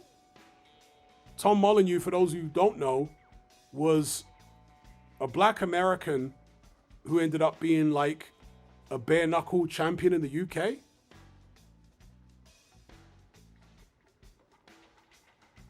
Would that have been in the 1800s, maybe?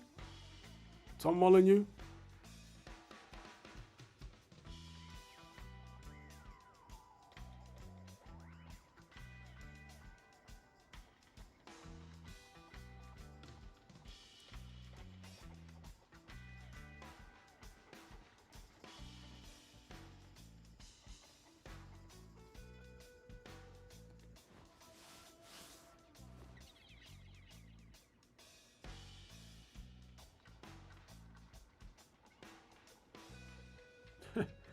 Andrew Grimbass trolling. He says the message by Dr. Dre slaps harder.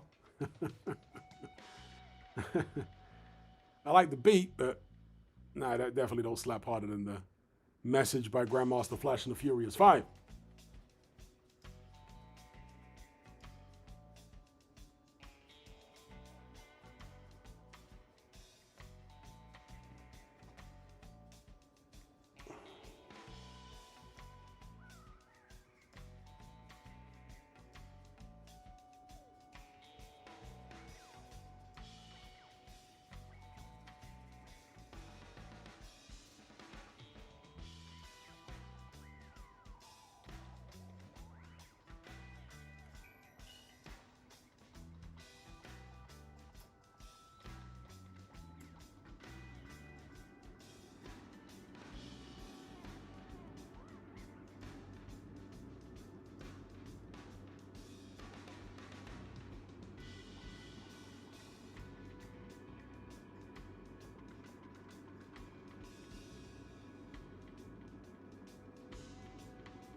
Afro Gem says, what chance do you give Lubin versus Ortiz? Slim and none, and Slim's out of town. Damn near no chance. How about you?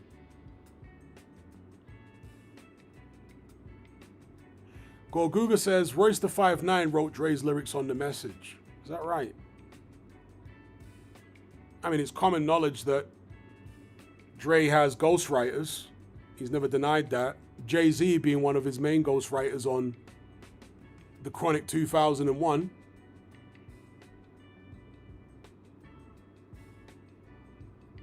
Or 2001. I think the album's actually just called 2001. But everyone called it The Chronic 2001, even though it was just called 2001. Or is that a Mandela effect?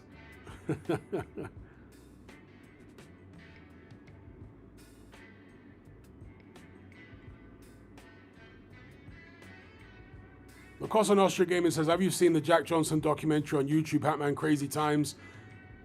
Which one? There are so many.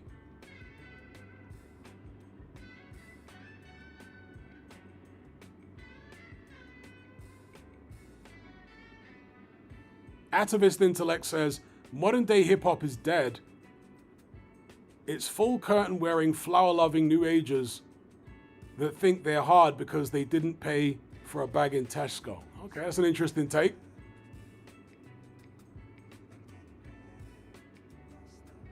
Evil Uncle Phil says, I joined not too long ago. Have you spoken on Tim Westwood at all? Surprised it took this long, but he'll probably bust case. Yeah, I did talk about Westwood early on during the stream, maybe in the first 10-15 minutes. I spoke about Westwood. Khalil says, Eminem, Hitman also ghost wrote on that Dre 2001 album. I never knew.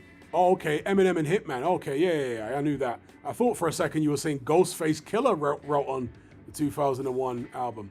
Yeah, Eminem wrote on there, Hitman, yeah. And also the production was really Melman and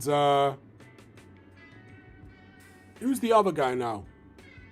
Scott Storch.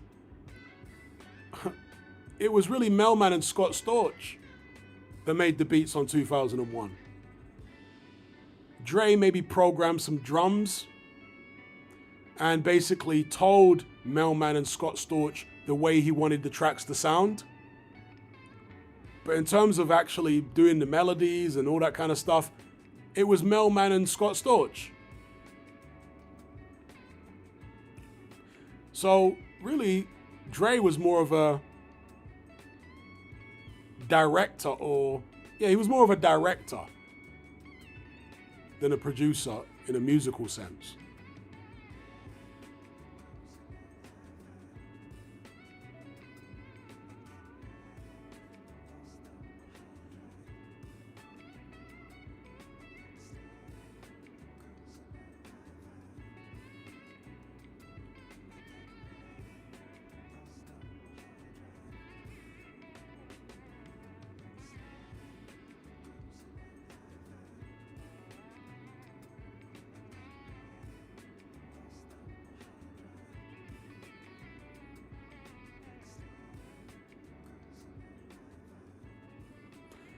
Activist Intellect says, will you ever do another Tinder review, bro? You should compare Zambia to the West and show the differences. Plus, I find your Tinder reviews hysterical. Well, the only real issue you'll encounter, and it's an issue, right? A big issue. But the main issue you encounter in any African country when it comes to dating apps is filtering out the prostitutes from the normal girls, because prostitutes use dating apps in Africa far more heavily, and also in Costa Rica it's the same. I guess in many developing countries, prostitutes use dating apps way more heavily than they do in the West. So filtering out the prostitutes is like one of the main things you have to do in any developing country when it comes to like dating apps. But once you're talking to the normal girls, and there are still plenty of normal girls, there's very little to complain about, to be honest. Very little to complain about. So I don't know whether that would make a particularly entertaining episode.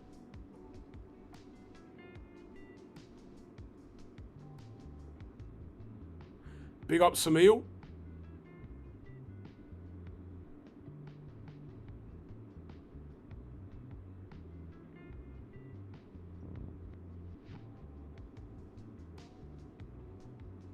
He says, am I crazy for thinking Prime Lennox Lewis KO's Prime Ali? And good evening, Hatman. It's heavyweight boxing. I can't say you're crazy, but I don't agree. I don't think Lennox Lewis would KO a Prime Ali, but who knows? We ain't got that time machine to send them both back to whichever time period and find out, right?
Samil says, I just thought Ali's competition wasn't the peak of heavyweights. I think the heavyweights of the 90s were the perfect blend of size and skill.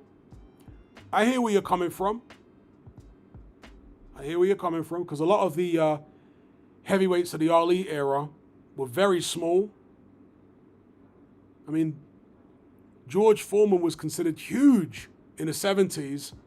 He was only the size of Usyk.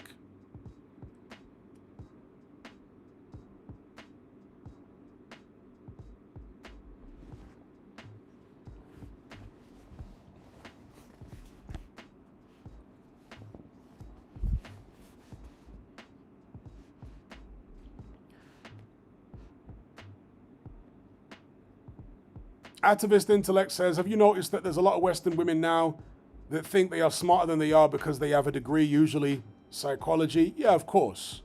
But it's not just women.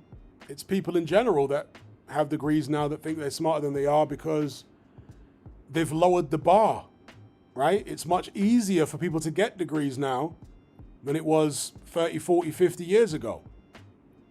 They've literally lowered the bar. So, yeah, there are plenty of women who are like that. But there are also guys that are like that, you know? Degrees in many Western countries have lost their value because damn near everyone's got one now. So how can it prove that you're excellent? You know, back in the days, like 30, 40 years ago, degrees were just for the most elite students who were genuinely a cut above everybody else academically. It was a small percentage of people that would ever have a degree. Whereas now, because it's such a high percentage of people that have got one, it devalues it to some extent anyway, because it doesn't distinguish. Now, some people will say it shows that the standard of education of most people has risen, and there may be an element of truth to that as well, right? Maybe there are not as many illiterate people in Western countries now as there was back in the 80s and the 70s, maybe. But like I say, when it comes to distinguishing elite academic achievers from the rank and file, the degree doesn't serve that purpose anymore.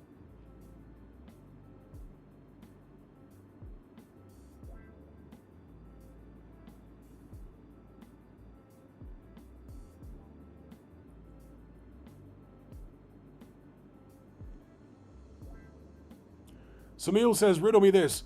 How come a plumber makes more than degree educated people? Well, it depends on the degree. If you get a STEM degree, not like you're guaranteed, but there's a higher likelihood that you're going to have a pretty well paid job if you've got a STEM degree rather than if you don't have a STEM degree. Do you know what I mean? There are so many useless degrees now. That's another one of the issues. There are just loads of useless degrees. And there are certain areas of the job market which are oversaturated with degree holders. Like law, for example. There are way too many people that have law degrees.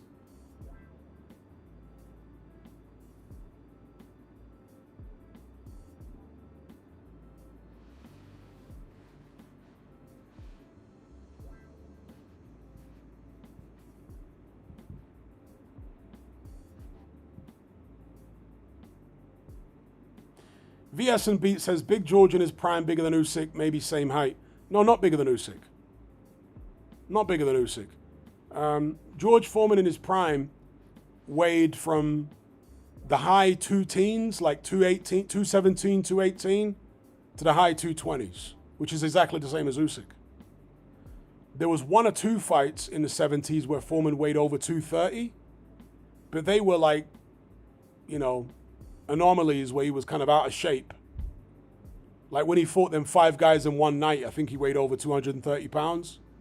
He might have been over 230 pounds for the Jimmy Young fight, which he lost. But for his most notable performances in the 70s in his prime, he was Usyk size. He was between like 217 to like 226, 227, which is what Usyk weighed when he fought Dubois, right? It was like 227. It's the same size.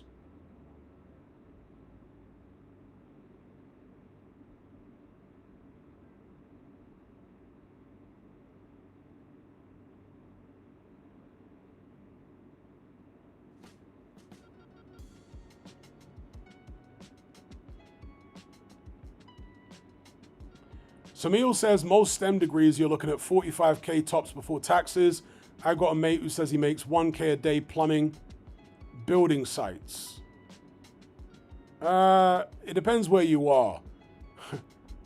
In London, most STEM degrees, 45k tops. That sounds very low to me.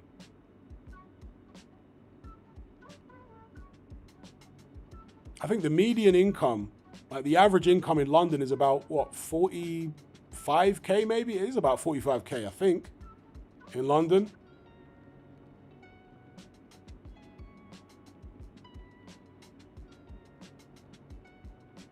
I mean, you're barely scraping by in London on 45k. Barely scraping by.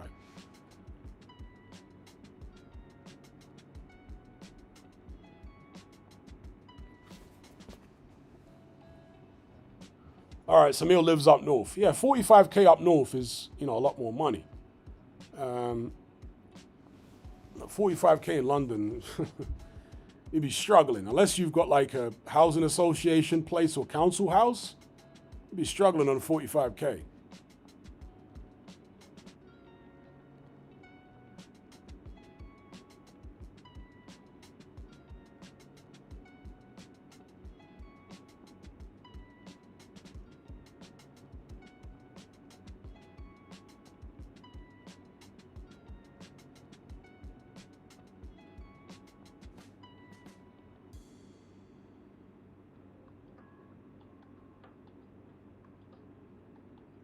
Even Uncle Phil says up north 45K is like 60K in London. Yeah, that'll be about the equivalent, yeah. Yeah. 45K up north would be the equivalent of making like 60K in London. And 60K in London, you're living okay. You're not doing amazing. If you're making 60K in London, you're doing all right. You know what I mean? If you're single anyway. If you're single, no kids in London on 60K, renting private. If you somehow got a housing association place and you're making 60K, you're probably living a very nice life in London.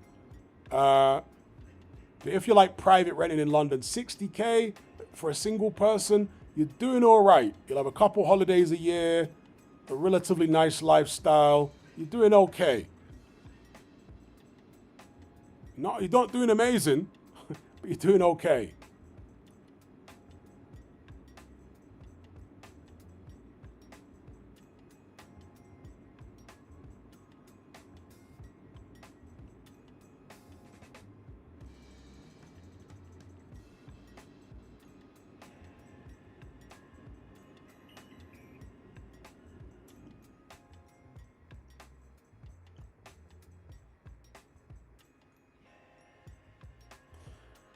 Danny says 60K in London is nothing.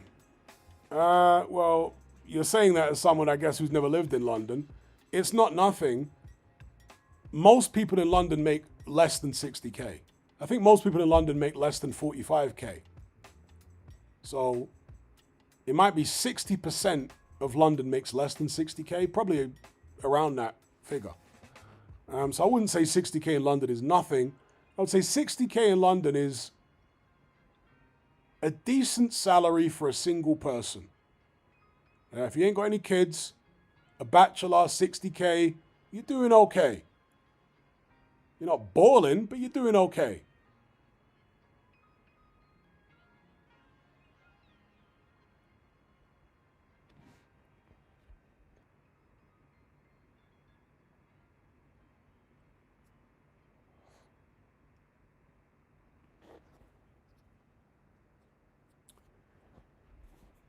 Interesting comment there by Atavist Intellect. He says, I find the best psychologists in the modern age are people without degrees.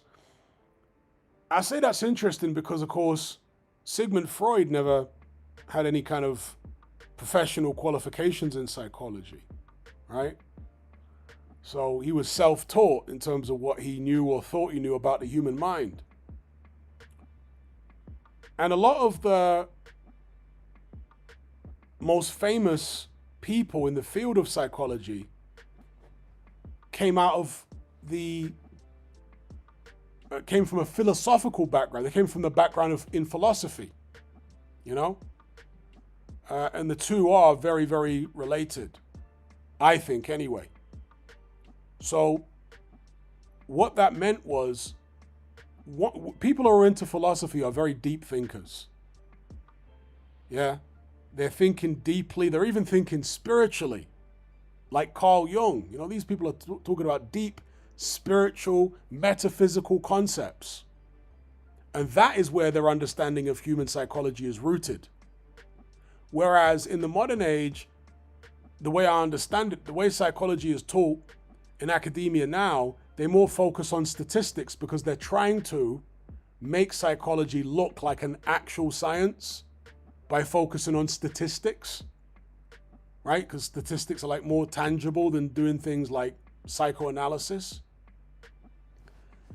But that's where I agree with what you said there with regards to a lot of the people that tend to have the most impressive insights into the human mind are people that do not have degrees in psychology. I agree with that. It tends to be, still today, people who have more of a background in philosophy, metaphysics and stuff like that. People who come from that kind of background seem to have a better grasp on human psychology, at least in my opinion, than, a lot of people with degrees do. Because I see a lot of these like YouTube psychologists who do have degrees, and some of them practice psychology professionally.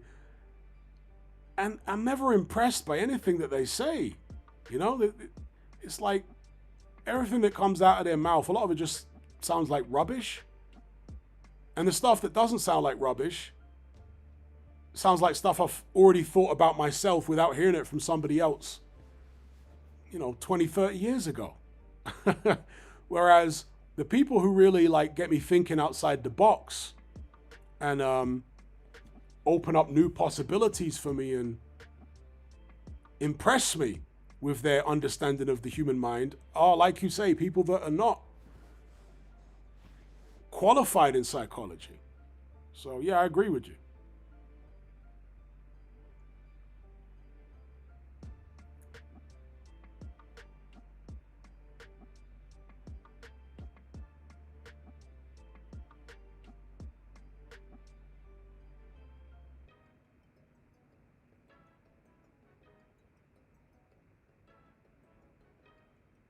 Big up atavistic intellect. Indeed, psychology takes intuition and understanding of self, and that's the thing that's definitely lost today. And a thing that's definitely lost today is creativity. Yes. Size Game says, depends on your lifestyle as far as how well you're going to do on 60K in London. Of course, it depends on your lifestyle. Yeah, goes without saying. Well, that goes for any amount of money that you make. Whether or not it's adequate depends on your lifestyle.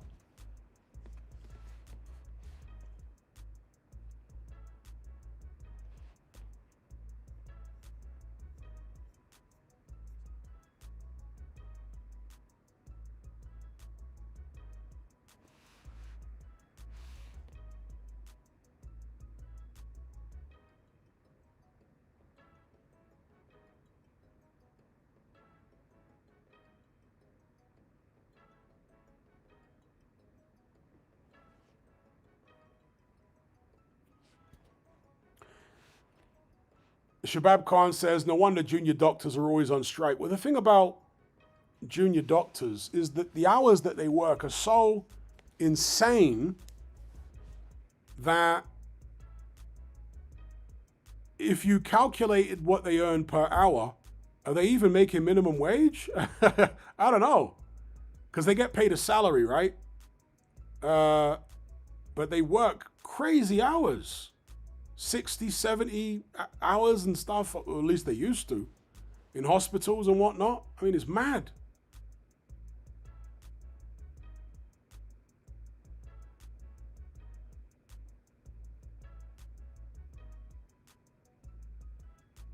Even Uncle Phil says only those in the financial and tech sector are eating. Also, another group that are eating are women on OnlyFans.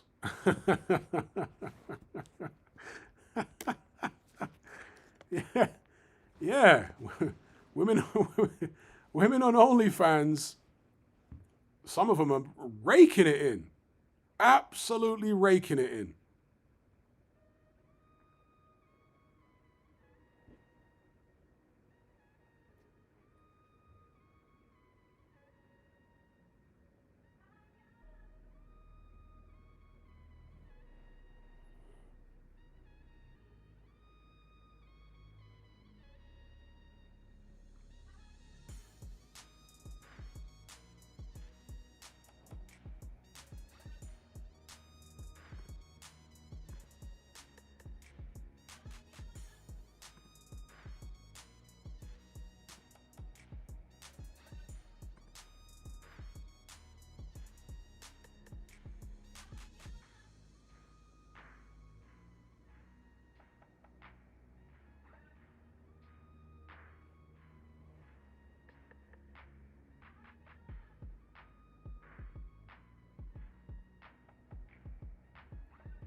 Atavistic Intellect says salespeople are eating as well. If you're selling the right products, you're eating. Yep. If you're importing the right unbranded stuff from China and then branding it in the West, are people still doing that? I have to imagine they are. Or if they closed the loopholes on that. Because a few years ago, certain people I knew were raking it in, selling like importing unbranded stuff from China, branding it, and then just making a huge markup.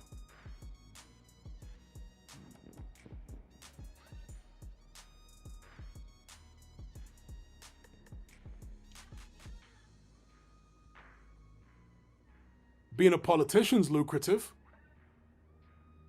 Yeah, that's a lucrative profession in Britain, being a politician. Great perks too. Yeah. And that's why, Kyle, no, I don't believe genuine politicians are a thing, at least not the ones who get anywhere close to the reins of power. I don't believe they're a thing.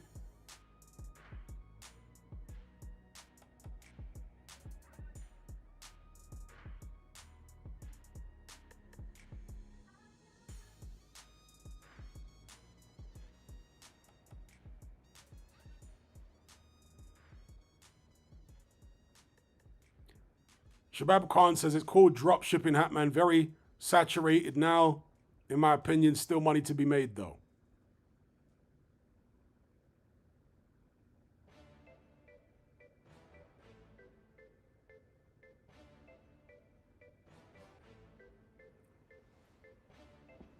S says, do you think Trump deserves the Nobel Peace Prize? I think the Nobel Peace Prize has no credibility. Didn't Obama win the Nobel Peace Prize? It has no credibility. I pay no attention to such things.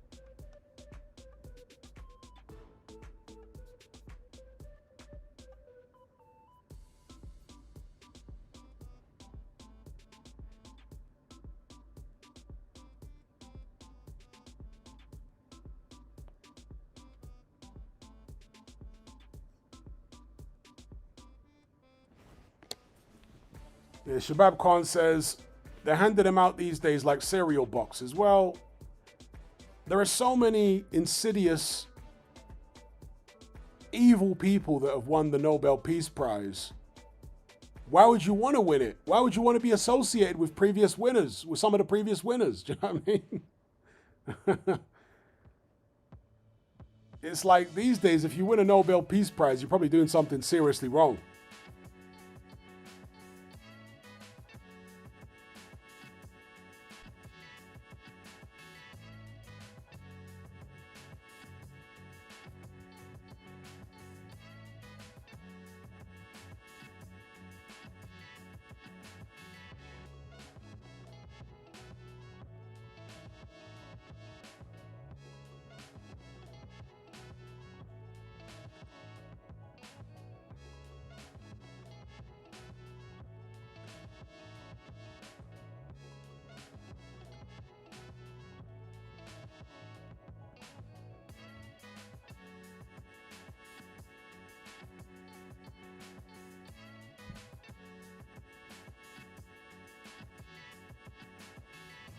Kyle says, you heard what MLK was doing when he won the award.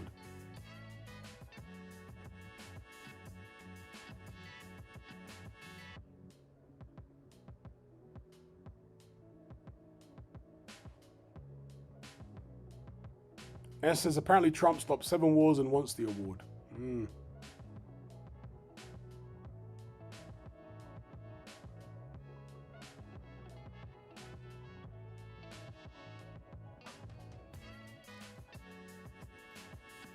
All right, peeps, I'm going to shut this one down. I'd like to thank each and every one of you for joining me on this night flight. Special shout out to those who donated via Super Chat. They were Supersized Fries, Matt Borgerson, The Sweet Maths, Atavistic Intellect, Chris Joseph, Camille, Matt Borgerson, and Jay. All right, shout out to everybody else who was locked in as well. Until next time, take care, be good. I'll catch you guys on the other side. I'm out.